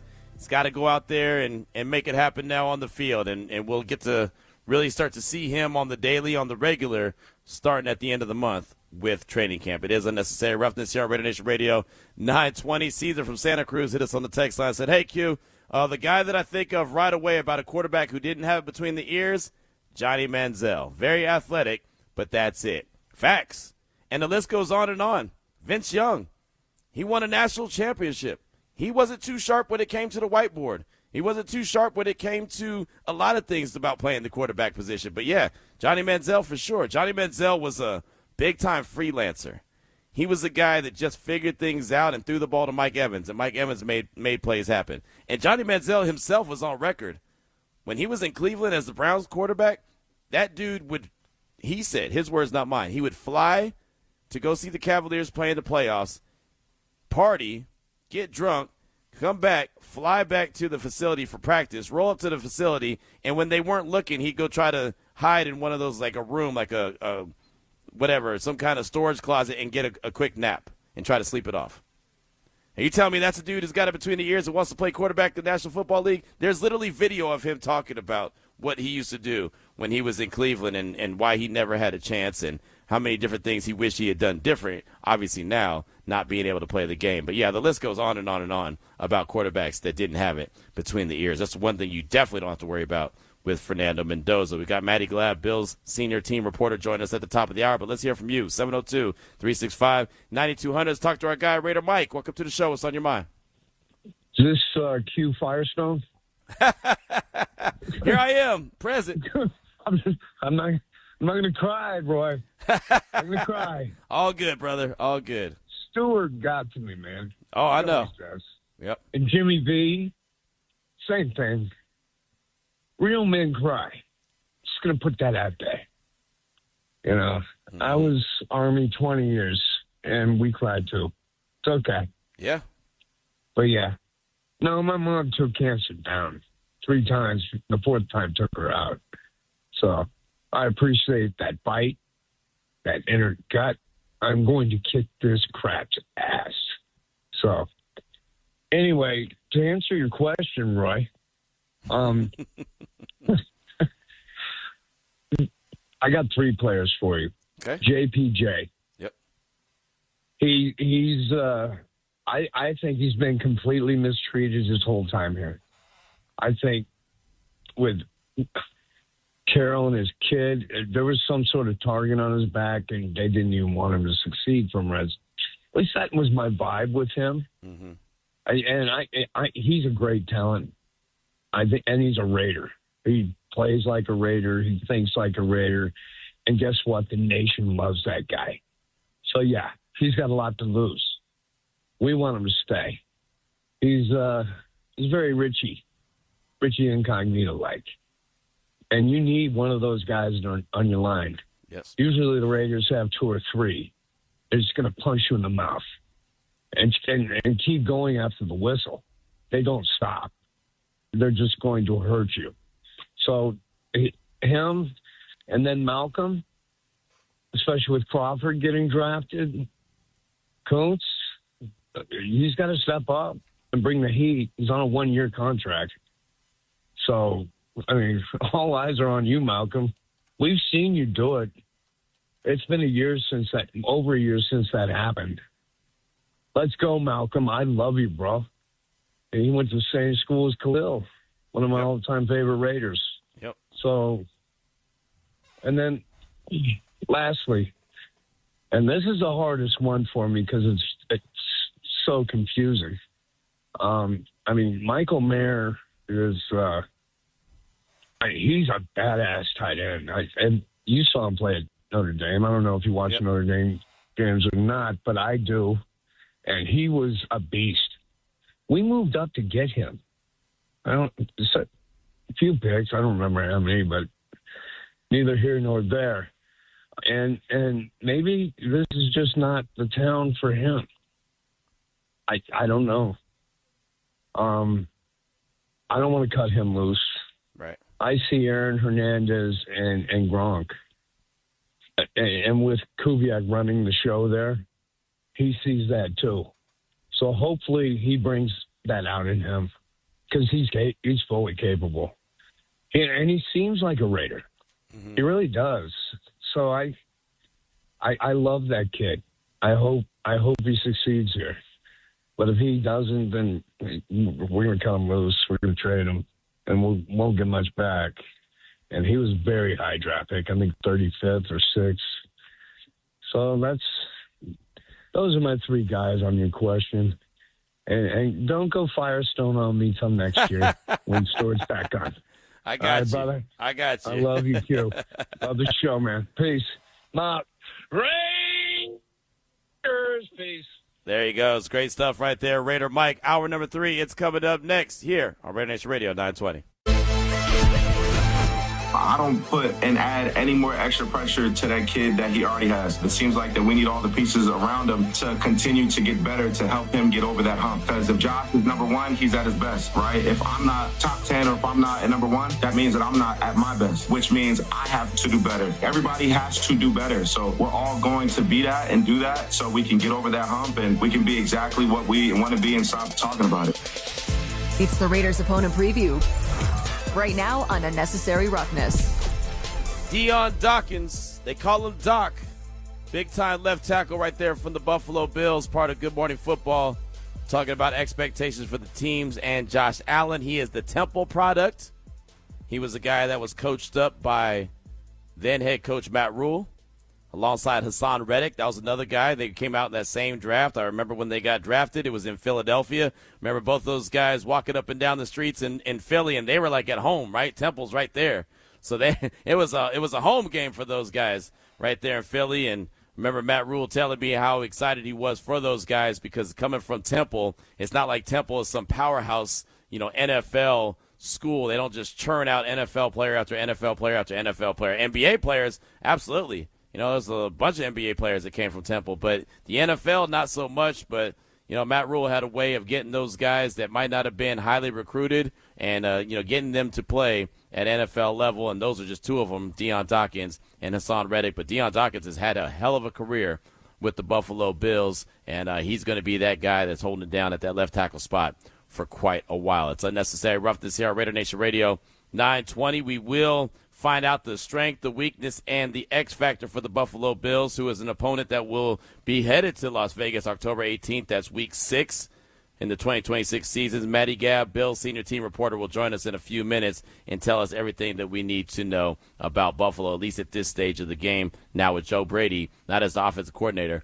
but the head coach. So we did throw the question out there. We have been getting a lot of great feedback on the text line at 702-365-9200, and this question actually came from a listener, a member of Raider Nation. It was Fan Raid from the 209. What starters on the current roster have the most to lose and the most to win during training camp? And got this one from Adventure Raider from Moval, Cali. Just got a quick question for you. Do you know if Mendoza or Kirk were ever seen practicing with receivers and tight ends? Normally we'll always hear or see about quarterbacks practicing together in the offseason to go above and beyond and get that chemistry going before training camp, but I don't think I've seen that with Mendoza and Kirk. Just wondering, let me know what you know since you're the hardest working man in the business. That's from Avenger Raider. Yeah, I haven't heard anything about, them getting together in the park and running drills. And, we've heard that with multiple quarterbacks. We've seen that a lot of times as well. I haven't really seen a lot of that this offseason period from multiple teams. I don't know if that's because they have the tight end or they have, like Max Crosby had the sack summit and all these different position groups get together. I don't know, but I haven't really seen that with many different teams, and I haven't seen it at all with Fernando Mendoza or Kirk Cousins. Maybe it's just the work that they put in during the offseason when it came to OTAs and mandatory minicamp. They felt good about the time that they were out there on the grass, and and then again, there's a good chance that they did do that, and we just didn't know about it. Right? There's a couple different ways to look at it, so definitely appreciate that text. Also got a text from our guy Rob in Oakland. It's always great to hear from you, Rob. He said, today's question isn't team-oriented, but about the individual. I think DJ Glaze has the most to lose. He's got a built-in excuse for last year, but is in the pivotal third year of his career. If he can't secure or maintain his starting role at right tackle, he may end up as a guard or a permanent backup with an insecure future. I've criticized his feet, but if DJ can start and play well, he'll win big as a starter in the league and earn a good salary. That's from Rob in Oakland, and that goes back to the criticism that Kadri Ishmael had of DJ Clay's last training camp, when it was me, Kadri, and Lincoln Kennedy, and he said there, hey man, 71's getting eaten up today. 71 is having a bad day, and Kadri was there at camp a lot of times. We actually developed a really good relationship because he was there watching his son. And his son was on the Raiders' 90-man roster at the time. He didn't end up making it as a tight end. Didn't end up making it on the 53-man roster, but he was there more times than not. He does sideline reporting for the Baltimore Ravens, and obviously he's the brother of Rocket Ishmael as well. He always told me throughout the course of camp he would not get mad, but it was always funny because I'm walking and he's walking. Obviously, both of our names start with Q. And as I say all the time, anytime that your name starts with Q, someone's going to call you Q. So people always call him Q as well. So anytime someone would see me and they say, hey, Q, and I'm sitting there walking with Kadri, he would turn and look and then all of a sudden say, they ain't talking to me. They don't even know who the hell I am.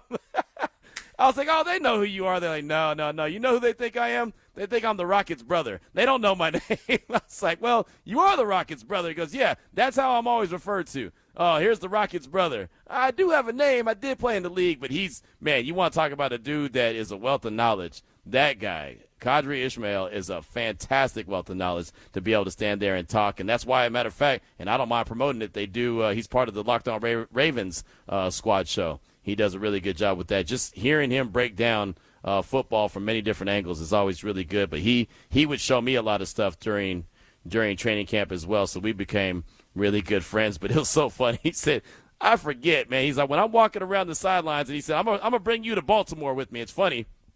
Nobody knew that Max Crosby was going to get traded to Baltimore, but he said, "I'm going to bring you to Baltimore, and me and you are going to walk up and down the sideline. And when people yell Q, they ain't going to be talking to you. They ain't going to be talking to me." Hey, man, look, your world, man. There's only a couple people that know me here, man. It's all about you. But it was just so funny going back and forth with him, and like I said, a really good dude. But he identified the issues that DJ Glaze was having on that particular day, and he's really good friends with Lincoln as well. So he's like, man, he's 71's getting eaten up. That's all he kept saying. And again, it goes back to him being in the shotgun, him being Geno Smith being in the shotgun, and it just did not put DJ Glaze in a very good position. But he's another guy we all know has a very strong work ethic. We all know that even when he came in as a rookie, he said, hey, I'll play whatever position they want me to play. They want me to play guard, I'll play guard. They want me to play tackle, I'll play tackle. And he was thrown into action when the injury happened to who was it at the time? Damn, why do I always forget his name? Dang. Who was it? I forget. But anyway, he was the tackle that said, I'm going to be the guy. You don't need to go out and bring in another guy. Remember the 7th-round pick out of Ohio State, and thought that he was going to be able to solidify his spot, and he got injured in training camp. And DJ Glaze slid into that spot immediately. Man, who was that? Dang it. I know someone's going to hit me with it now, but I forget who it was. But he was really a good dude. He just, when he was supposed to be available, he wasn't available. Is that Thayer Munford? Yes, thank you. Thank you, yes. Google. Don't question yourself. don't second guess yourself. All right, I'm great at research. Say it with confidence, man. Say it with confidence. Boom. Thayer Munford. Yes, but he had told everyone that would listen that he was ready to be that guy. And then when they got to Costa Mesa, unfortunately for him, he got banged up very early in camp and forced DJ Glaze into action. So he's been willing and able. And, we always talk about availability is your best ability. That's one thing DJ Glaze has been. He's been available. So to Rob's point, this could be a big training camp for him. He could lose because there's a lot of guys that are fighting for very minimal positions. There's 2 positions that are solidified. Like when we had Vinny Bonsignore on the show earlier, he said, yeah, there's 2 jobs that are open, maybe 3. Obviously the maybe 3 is talking about that right tackle spot, to your point. So thanks, Rob. It's always good to hear from you. Eric hit us on the text line. Hey, Q, I agree that all the players on their last year of their contract have lots to lose and prove. I can also just about guarantee the jacuzzi will be vacant during the preseason. The best thing I like about Kubiak is he's blue-collar, no excuses, and there is no next year. That's a good point. He's all about ball, right? And again, it goes back to availability. Guys aren't going to want to take days off. They're going to want to be out there as much as possible and prove who they are, especially if they feel like they're fighting for a roster spot. Now, if there's some guys that, are solidified and maybe they're going to, give Max a day off here or a day off there just to rest them and let some other guys get some work, I can see that. But, yeah, there's no doubt. He is all about ball and all about getting better each and every day to the point where he didn't even want to, want these guys to dap each other up too long, right? Hey, we took too long dapping each other up. We need to get into the drills. I mean, he's absolutely no nonsense when it comes to all the football activities and trying to put the team together. So, that's a really good response. Eric, thanks so much for the text. We do appreciate you. Join us now, as promised, is Bill's senior team reporter, Maddy Glab. And, Maddy, thanks so much for your time. I appreciate you. I feel like there's so much to talk about when it comes to the Buffalo Bills. They'll be coming to Las Vegas October 18th. That's week 6 of the 2026 season. But before we get into anything with the football team, how about that stadium? How exciting is it that this new stadium is about to be opened up for the Buffalo Bills? I mean, Vegas has an awesome stadium, and to know that we're getting a nice stadium like that is absolutely incredible. It's funny because in Buffalo, it's a blue-collar town. You just feel like you got a lot of grit around everything, and you walk into the stadium, and it is so nice. They've done a fantastic job with it. In the last couple of months, we've had a lot of different ceremonies, like our ribbon cutting ceremony. Our suite holders got to see their spaces the other week, and just every inch of that stadium is so thoughtfully done. And there are so many parts that just scream Buffalo. I cannot wait for our fans to see it, because as this one's going up, the old one is getting torn down, and that has been so visible to our fan base. And, you know, it's sad to see something end. It's sad to see memories kind of like be put to rest in that stadium. And I think our fans are going to feel so good about the new one once they get their feet in that door for the home opener against the Detroit Lions on Thursday Night Football in week 2.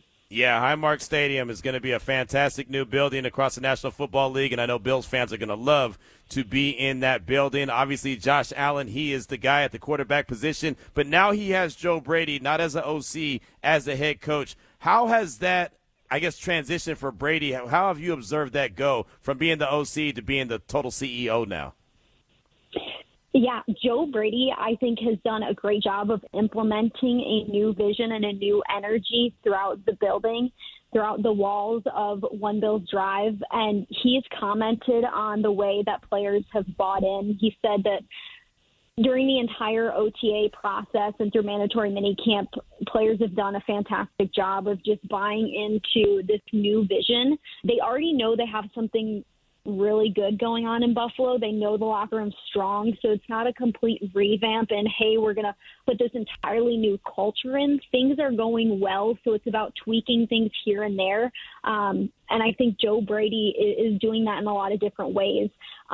Since we've only seen like OTAs and mandatory minicamp so far, we haven't gotten a full picture of what that looks like. Obviously, one of the biggest changes is going to be defensively, switching to a 3-4 instead of 4-3 with Jim Leonard as our defensive coordinator.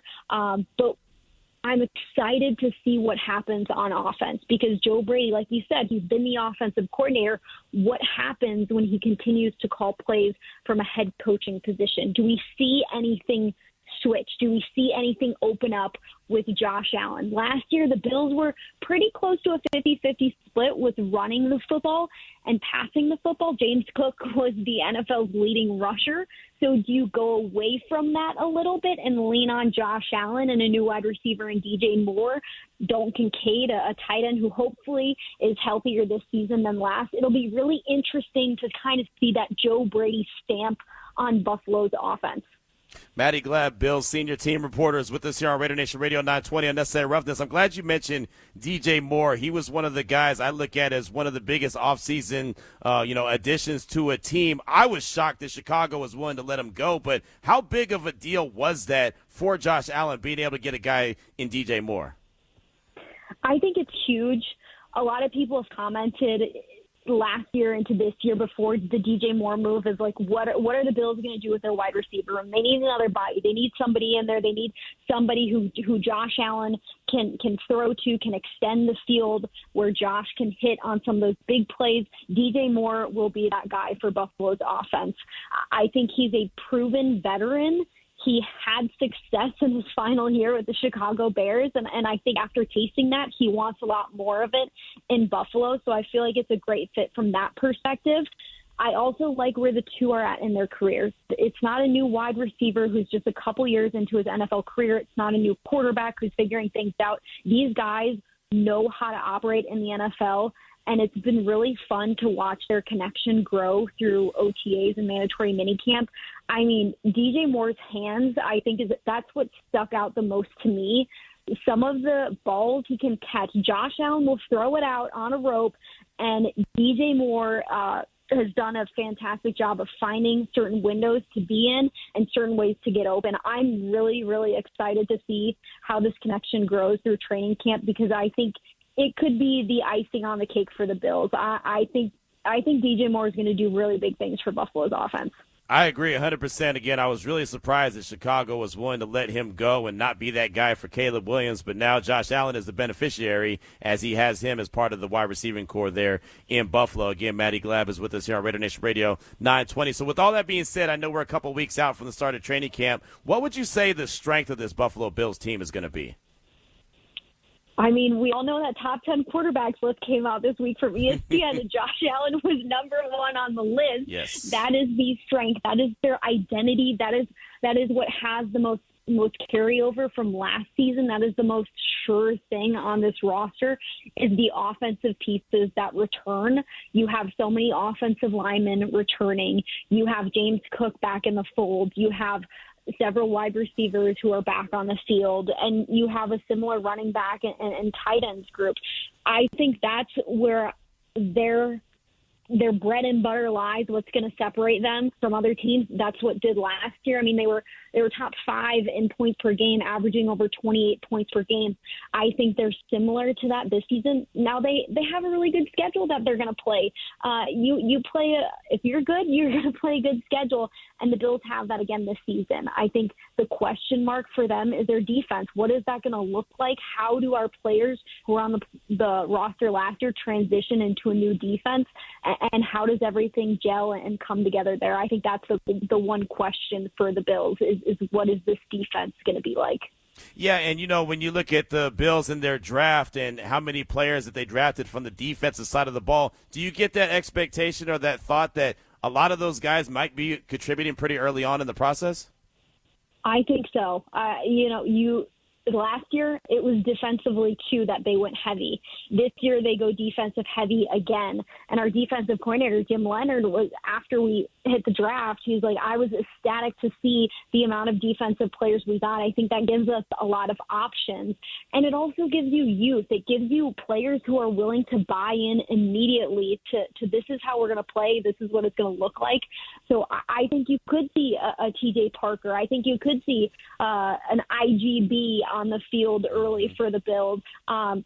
They've run through depth before at defensive positions. They've rotated their defensive line in seasons past. Will they do that again this year with a new defensive coordinator? We'll see. But I think the defensive coaching staff is really excited about the youth in this defense, not just this year. I think the last couple years as well. You have some young football players that I think are in great shape and can really help on this defense. One guy that I'm a big fan of on that defense is Terrell Bernard out of Baylor. I covered him there when he was in college, and I feel like he's always around the ball. But, Maddie, as you know, he's been banged up quite a bit. What is kind of the thoughts on Terrell Bernard heading into this training camp? Yeah, the linebacking core in general was pretty injured during OTAs and mandatory minicamp. We didn't get to see much of Terrell Bernard. And because of that, you speak about young players on defense. One of our rookies, linebacker Caleb Elarms-Orr, was taking a lot of starting snaps throughout OTAs and mandatory minicamp. So he's someone who if the linebacking core is not completely healthy once training camp begins, he'll get a lot of play too. But it's been great to see Terrell Bernard be back on the field. He was back by mandatory minicamp and doing certain things with the team. But he's got if you covered him in college, you know the type of football player he is. He is all about ball. He's got the right heart, the right attitude to play the position. A lot of people looked at him as undersized coming out of college, and he proved that's not me. You don't have to worry about that. I play bigger than I look, and I think he's going to thrive in a 3-4 defense. I see that going very well for him. And because of the injuries that he had last season, I think he's really, really motivated to be healthy throughout the season and be a big factor as well. Maddy Glab, Bill's senior team reporter with us here at RaiderNation Radio 920. Unnecessary Roughness, doing a little strength, weakness, and X factor. So the weakness could be the defense if they don't all come together. I get that. So what about the X factor? What do you look at for the Buffalo Bills as the X factor? I'm going to go – I'll give you an X factor on offense and defense. My mind on offense, at least, immediately goes to Dalton Kincaid. I think he is such a cheat code for Buffalo's offense and has been when he's healthy. We've seen flashes of that, but he hasn't been on the field consistently enough. This offseason, he put on a lot of muscle mass and has said, it's the offseason. Every player is going to say, I'm feeling great. I'm feeling like I've never felt before. That's what he told us. I hope that's the case because with him on the field, it makes Buffalo's offense so much more multiple and can open things up for other players. So I think that's an X factor on offense. Defensively, I look at the defensive line. I mean, you add a Bradley Chubb to the mix. You're switching what you're doing. It gives you a lot more options of what you can do with line play, what you can do with different fronts and looks, and we've seen a little bit of that. So I like the idea of how scary that can be for opposing offenses, and I like where the defensive line's mindset is at. It's been something in the last, 4 years in Buffalo that you've been searching for is we just need a collective unit, or we need that player to sack the quarterback at the end of the game when the offense needs one more chance to drive down the field and win it. And we just haven't had it consistently. And if we can throw some fun looks out there and really confuse some quarterbacks, I think that could be an X factor for our defense. And then when you have Josh Allen, that's always an X factor too. when you have that guy, the most obvious one. Yes, exactly. That always gives you an opportunity, as well as obviously he's one of the elite quarterbacks in the National Football League. Well, Maddy, great stuff. Just wanted to get a little bit of a look behind the curtain of what's going on with the Buffalo Bills. They'll be headed to Vegas coming up in Week 6, but I know the excitement is around that brand new stadium that'll be opening up to start the regular season. Great stuff as always. Thanks so much for giving us some time. We definitely appreciate you. Appreciate it. Thank you. Absolutely. Really good stuff right there. Maddy Glab, Bills senior team reporter with us here, Raider Nation Radio 920. And Dalton Kincaid, got to shout him out. He is the Las Vegas native, so, definitely hope that he does really well. I remember him when the Super Bowl was here in Las Vegas, and him and Jalen Waddle, as a matter of fact, I hosted a Nike event. It was a really cool one at the Dick's Sporting Goods here in Las Vegas, and those two were the guys that I was interviewing. Both of those guys were really cool. Obviously, Jalen Waddle, now the Raiders are going to have to see him twice a year. He's in Denver, but Dalton Kincaid will be coming home to Las Vegas on October 18th, Week 6 in the regular season, and he's a guy that if he's on and he's healthy, he's a hell of a player. And I remember when they moved on from Stephon Diggs and they thought, okay, they're going to do the 2 tight end set, and that's all they really need. Josh Allen's going to be able to take that next step. And, I mean, it worked, but it didn't work the way that they wanted it to. Remember, they went out and made the move for Amari Cooper as well, and that didn't really work out in their favor. And then they decided that this offseason they were going to go and try to get DJ Moore, and they did get him from Chicago, which, again, surprised that happened. I couldn't believe that Chicago let him go. I thought that he was a really good security blanket for Caleb Williams, but they decided to move on, and Josh Allen's going to be better for it. He is one hell of a quarterback, and DJ Moore is one hell of a wide receiver, and man, he's going to, I think he's definitely going to help them out in a major way. And so we'll see what they look like when they come to town in Week 6. How Joe Brady, that's going to be a big question with him, similar to the question with Clint Kubiak. How is he going to go from being the OC to being the head coach? How quickly can they pick up on their new responsibilities and their new roles? I mean, these two guys, and I know Joe Brady's at least been with the Bills, and he's been Josh Allen's OC, where Clint Kubiak obviously has not, but they're still taking that next step, and they're still the play callers for their respective teams. So, it's one thing to just be in charge of one lane and have one thing to do, calling plays for the offense. But now you're not only calling plays for the offense, you're making decisions. They're looking at you, 4th and 1. What are you doing? What are we doing here? What's this critical call? What do you think about this? What do you think about that? I mean, there's a lot of different things that go into it, and that's just game day.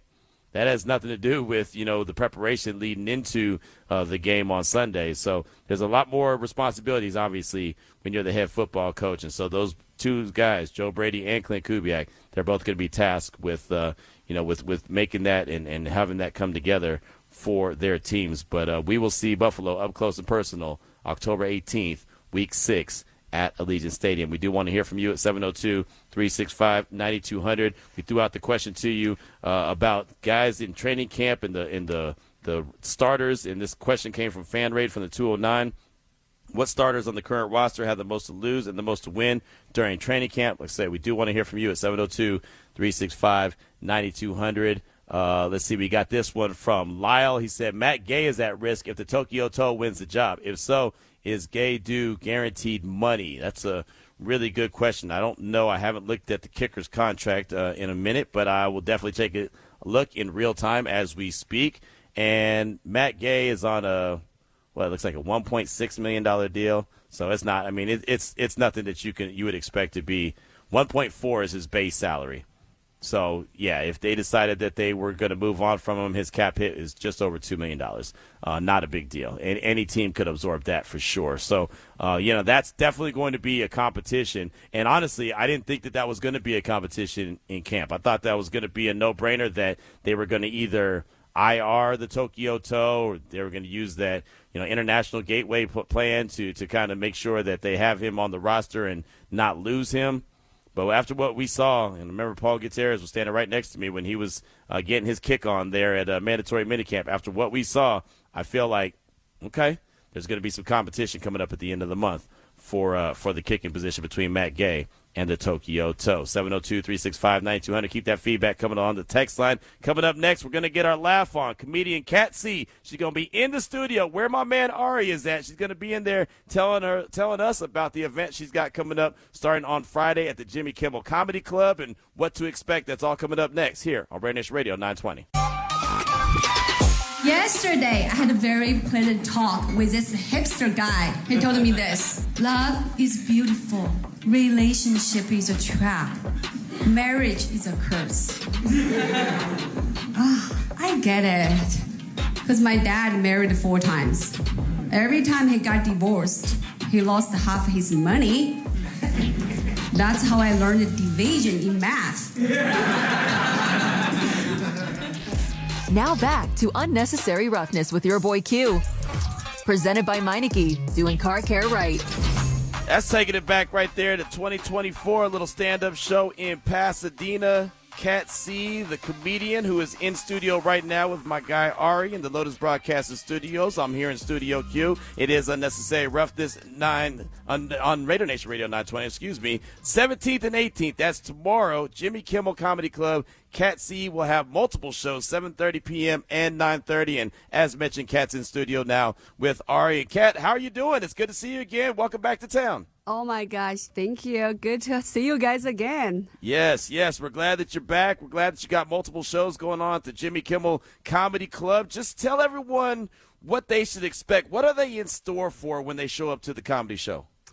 I feel like when you come to a comedy show, you never know what to expect, right? And be ready to get offended. But, you just don't take the jokes too serious. A lot of times people do take jokes too serious, but you come just laugh, have fun, have some drinks, right? And just relax. Enjoy the joke.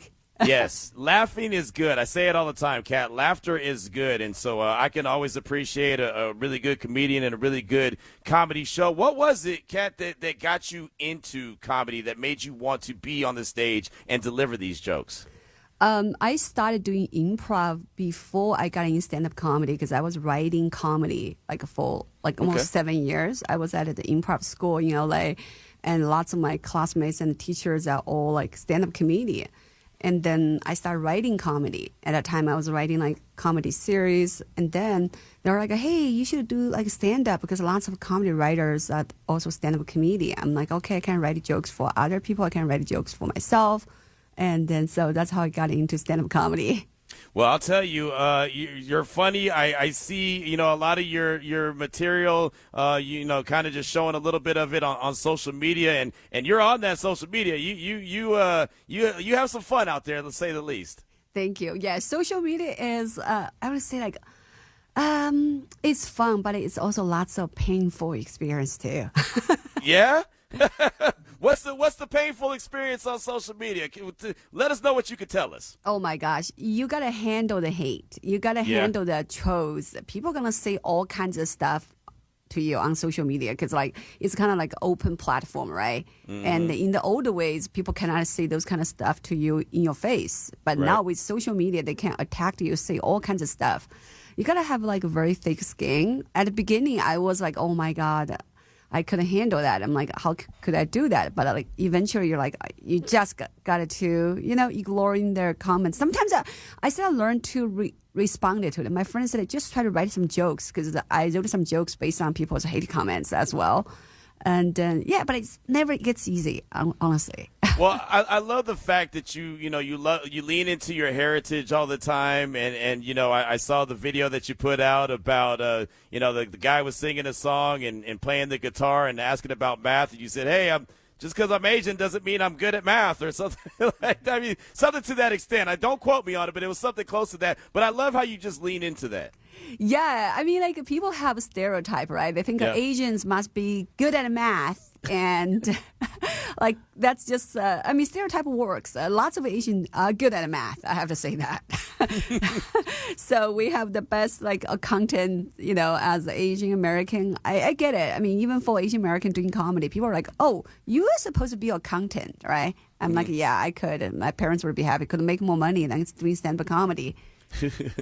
Kat C is with us in studio here on RaiderNation Radio 920 Unnecessary Roughness. Kat's got a couple shows coming up this weekend, Friday and Saturday at the Jimmy Kimmel Comedy Club, 7:30 and 9:30, 2 shows. I always say, Kat, and correct me if I'm wrong, I always say if you're going to go to a show and there's 2 in the same day, go to the last show. Go to the last show because you get a little looser. Oh, yes. You are so right about that. When people come to 9:30 show, that time, maybe people already kind of like had some drinks. And also when nights get a little bit later, people are ready to relax. Yeah, 7:30, people still at the dinner mood. Yeah, they're like intense, yeah. So basically what I'm saying is when we show up on Saturday night, we're coming to the 9:30 show. Yes, I'm looking forward to see you guys there. Sit at the front row. When you come to comedy show, if you sit at front row, that's the time you're going to get a crowd work on you. No, you know what? It's funny that I love to sit in the front row. Me and the wife have been going to multiple comedy shows, and that's where we've been sitting is in the front row. And the last time we went to a comedy show, the comedian asked about people that had personalized license plates, and I said, "Oh no," he asked, "Does anyone have one?" I said, "No, that's how you get caught up." And he said, "Oh, Q's a drug dealer."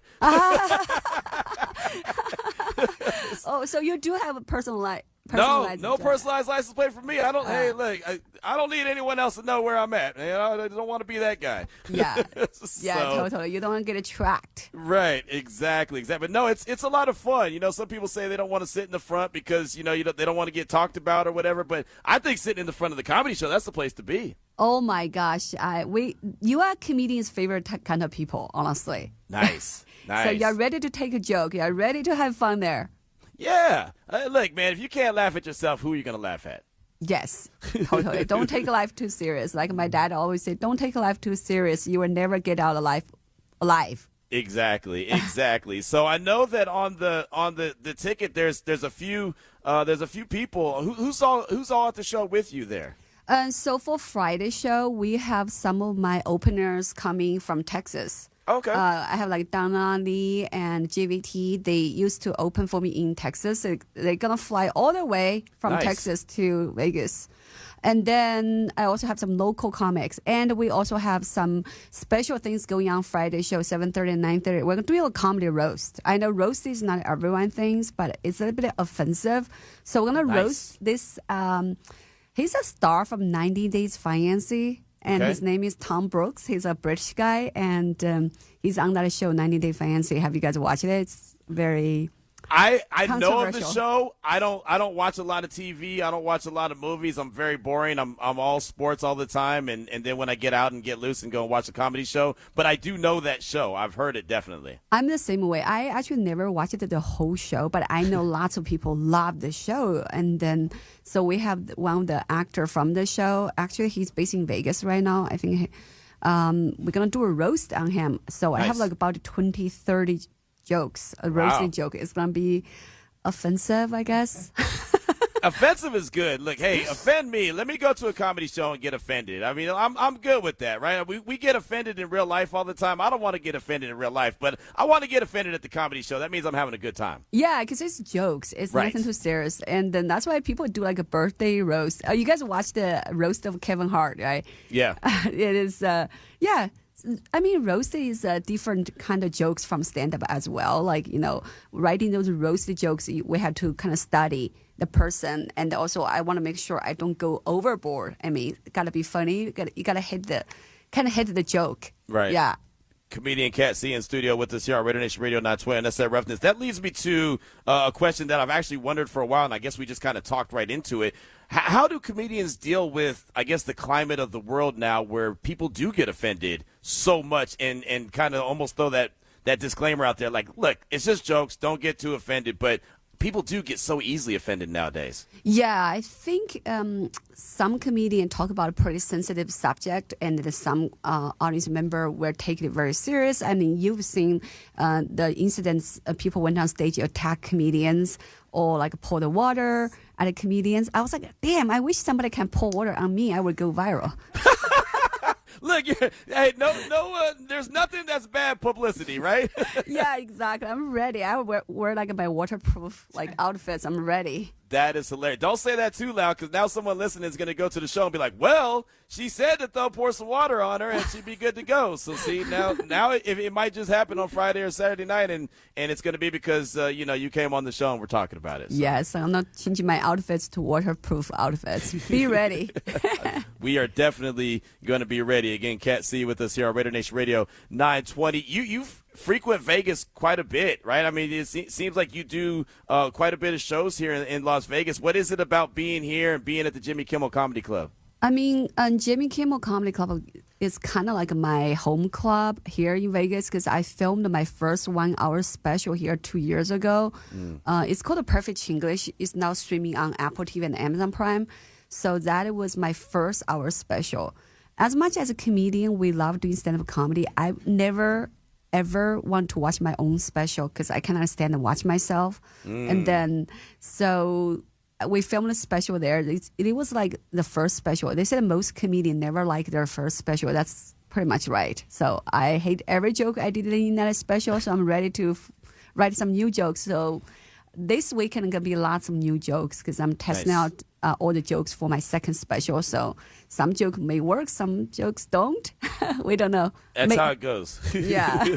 That's how. Well, with that being said, and I think people like me, radio hosts, we don't really like to listen back to our shows as well because then we realize like, oh, I could have said this, I should have said this. Like we really critique ourselves a lot, so sometimes it's tough to listen back. But with that being said, I know you don't like to watch your special. How special was it for you to have that opportunity to have your special? Yeah, it's a thing. Like as a comedian, sort of like, oh, you need to do your 1 hour special because that's kind of like you work so hard. Comedian go on tour, right? Try out all those jokes. Make sure every joke works for the 1 hour special. You get the best joke for your special. You think you give the best, and then you move on doing some new jokes. Yeah, it's a thing right now. Like comedian was like, oh, we need to put our special out. Sort of like a milestone you want to achieve. Yeah, no doubt, no doubt. Cat C with us here, RaiderNation Radio 920. Big shows coming up this weekend. Jimmy Kimmel Comedy Club, 7:30 p.m., 9:30 p.m., 17th and the 18th. And, Cat, just whenever you take the stage, what is it going through your mind? What is it that gets you in the zone to, okay, I'm about to attack this stage and we're about to go out here and have some fun?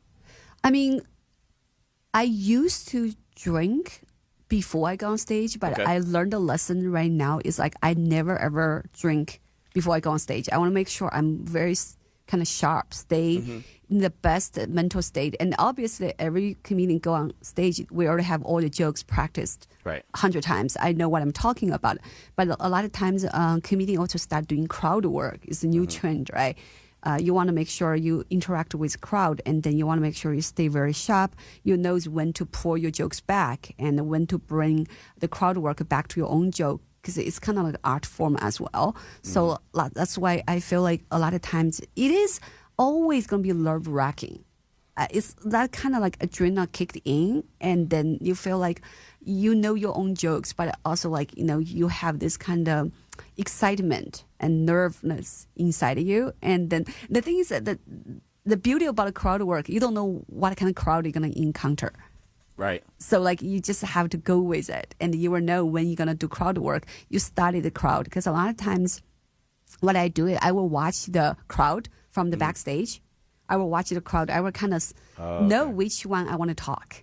I kind of you already know. I said, okay, this crowd probably is not going to be very talkative. That crowd is not very interesting. I kind of want set up in my mind who I want to talk to and what a question I want to ask them. But of course, their answer is unexpected. Right. So when I walk in, I need to be loud. I need to be boisterous. I need you to notice me so you can say, you know what? I want to talk to him. Yes, exactly. Yeah, totally. You will be like comedian going to spot and say, hey, we want to talk to Q. Yes. You'll be like, we need to pick him. There you go. See, there you go. So, I mean, you're in studio with Ari right now. If Ari came walking into the comedy show, are you picking him? Is there something that you're going to ask him? A question you got for him? Oh boy. Well, definitely. We were normally comedian. We have some like very steady question. We always ask, hey, where are you from? What do you do for work? What's your relationship status? And then we'll develop those questions and talk more. Yeah. Well, there, Ari, where are you from? Oh, boy, I'm from Where do you work? What is your Pennsylvania. relationship status? Those are great questions. Inquiring minds want to know. Am I on the spot? Yeah. You're I on the guess so. spot, brother. I'm from Pennsylvania, northeastern Pennsylvania. I work here at Lotus Broadcast and pretty much do everything production-wise for Q Myers nonstop. So, and no, I am single. There you go. See how long it took him to get to the relationship status? See how he danced I did around it in with order. the relationship? I answered the He took questions in forever to order. get there. Ooh, go Birds. There you go. See? Not on this station. No, I'm just kidding. No, it's all good. It's all good. So there you go. So he's single. He's from Pennsylvania. He lives here in Las Vegas, and he's working with me. So now you got to pepper him with another question. Now you got to get it. We got to get Ari on a good one. Yeah, we're gonna say, hey, Aria, are you on any dating app? If you're single, how do you date? Not right now. Not at all. Actually, I'm a recovering from the dating apps person. It's really hard. This is so awesome. You don't like dating app? They're difficult, I will say. Oh, dating in this era at my age and everything is not easy. Being single is not easy. Get him, Cat. Come Get him, on. Cat. This is awesome. You has no idea how Get him, difficult Cat. This it is awesome. Just get him. Yeah, what's your worst dating? What's your worst dates you've ever been to? I mean, I don't have any like fun, exciting story. Just probably just the standard. Like, did not look a thing like the pictures. Did not thank me for any. Not that I need that much, but like took her out to dinner or whatever, and was just like, bye, no thank you, no nothing. Get him. And then asked if I want to go out again. Oh, really? You mean like you encountered a bad date. catfish? Yeah, kind of. Catfish, like, yeah, very, very, very different than the picture. Like, Oh, maybe not it's the same person, but like maybe years before, maybe totally different lifestyle at the time. This is He so was great. loving this. Oh, I love every minute of this. Is the best radio we've ever done. This is fantastic. Yeah, wow. So how do they look different from picture? Like, I mean, I don't want to be too rude here. This is No, be rude. Be rude. Yes, be Hey, rude, let's please. get offensive, man. It's You know what? comedy. Oh, okay. I'm just a nice guy. I don't look like I'm the person that if I don't like a certain thing, I'm just going to keep it pushing and not match with you. So this was back in the day. I'll tell everyone a secret. Make sure you look at the teeth on the person because she didn't smile with her teeth in any of the pictures, and I didn't realize that until I got there on the date with her. This makes me sound really shallow, but No, it's not. If she had bad were teeth, call her out. They She were had bad very teeth. difficult, very difficult. Well, and that's then there was good some tips. size differences too. Pictures were a little more flattering than I had thought. Maybe cut down from a certain area. So I learned a lot from that experience, though. That was years ago, and not much has changed. It is hard out there. I'm in tears. wow, that's I feel bad for the guys on dating app too, because girls too. Like, it's hard on dating app, right? Because you It's a don't hard know world. what they look like. Lots of catfish there, and then I noticed lots of guys on dating app also like the especially the white guys like to hold a fish. Like there was like it's like a hold a fish. Always a picture of hold a fish. It's like maybe they were like, I want to catch a catfish or It's something. bad. Or any dead animal, or the shirt off, or the glasses. I know all the things I'm not supposed to do, but a picture can only take you so far. I will also add, as someone that talks a lot, as Q is dying in the background, I can talk a little. I'm not great on the radio, but I can have a conversation. These people cannot have conversations. You say like, something really easy. Hey, how's it going? You don't get any kind of follow-up. You don't get really the response you want. It's tough out there. So, yeah, so there you go. You are not on any dating app anymore? Not right now. I'm on pause. So. Oh, just take a break. Yeah. I need it. Pause.com? That's right. Pause.com. Yeah, I heard like nowadays some women, they will go on like a Home Depot to looking for dates. Have you guys watching those videos? No. They said they're looking for, they said, oh, the real men, they're at Home Depot. That is unreal. Actually, on this very show, I was told by two ladies that worked here at the time that the best place to find a woman would be at a grocery store. Yes, grocery store or like any so crazy to me. Stores, like real life. There you go. Oh, this is great. This is fantastic. Well, thank you for the advice, Kat. I had no idea. I really didn't. I had no idea that we were going to go down that path. But that was fun right there. Let's just go ahead and deep dive into Ari's life. And Kat, I guarantee he was the most comfortable with that conversation. That was so fantastic. Yeah, like single people, we love asking single people questions too, and also the one who's been married. Like if you're in a relationship, that's good too. We'll ask your secret for your marriage and stuff. Hey, look, I got all the answers, Kat. When we see you on Saturday night, I got all the answers. So I'm gonna make all the noise. 17th and 18th, Jimmy Kimmel Comedy Club. Let them know that why they got to come down and see you and say the whole show. Yes, just come to have fun, honestly. Right now, the world is too intense, so let's just laugh, right? Yes, laughter is good. Well, Kat, fantastic stuff. Thank you so much for coming in and being in studio. And, again, the Jimmy Kimmel Comedy Club, 17th, that's tomorrow, 18th, that's Saturday, 7:30 and 9:30. We will see you at the show. All right, there we go. Cool. We'll see Kat at the show. That was fun. I like going down the rabbit hole that was Ari and everything he's got going on. We had no idea that we were going to pepper him with a bunch of questions, but that's how we get down. We had a lot of fun with that. So many thanks to Kat C for giving us some time on Twitter at CatC2019. You can check her out as well at Kat C Official on Instagram as well. So, Ari, I don't even know how much time we have left. Go ahead and tell me. None? All right, that's what's up. We'll be back tomorrow here on RaiderNation Radio 920. Have a good night.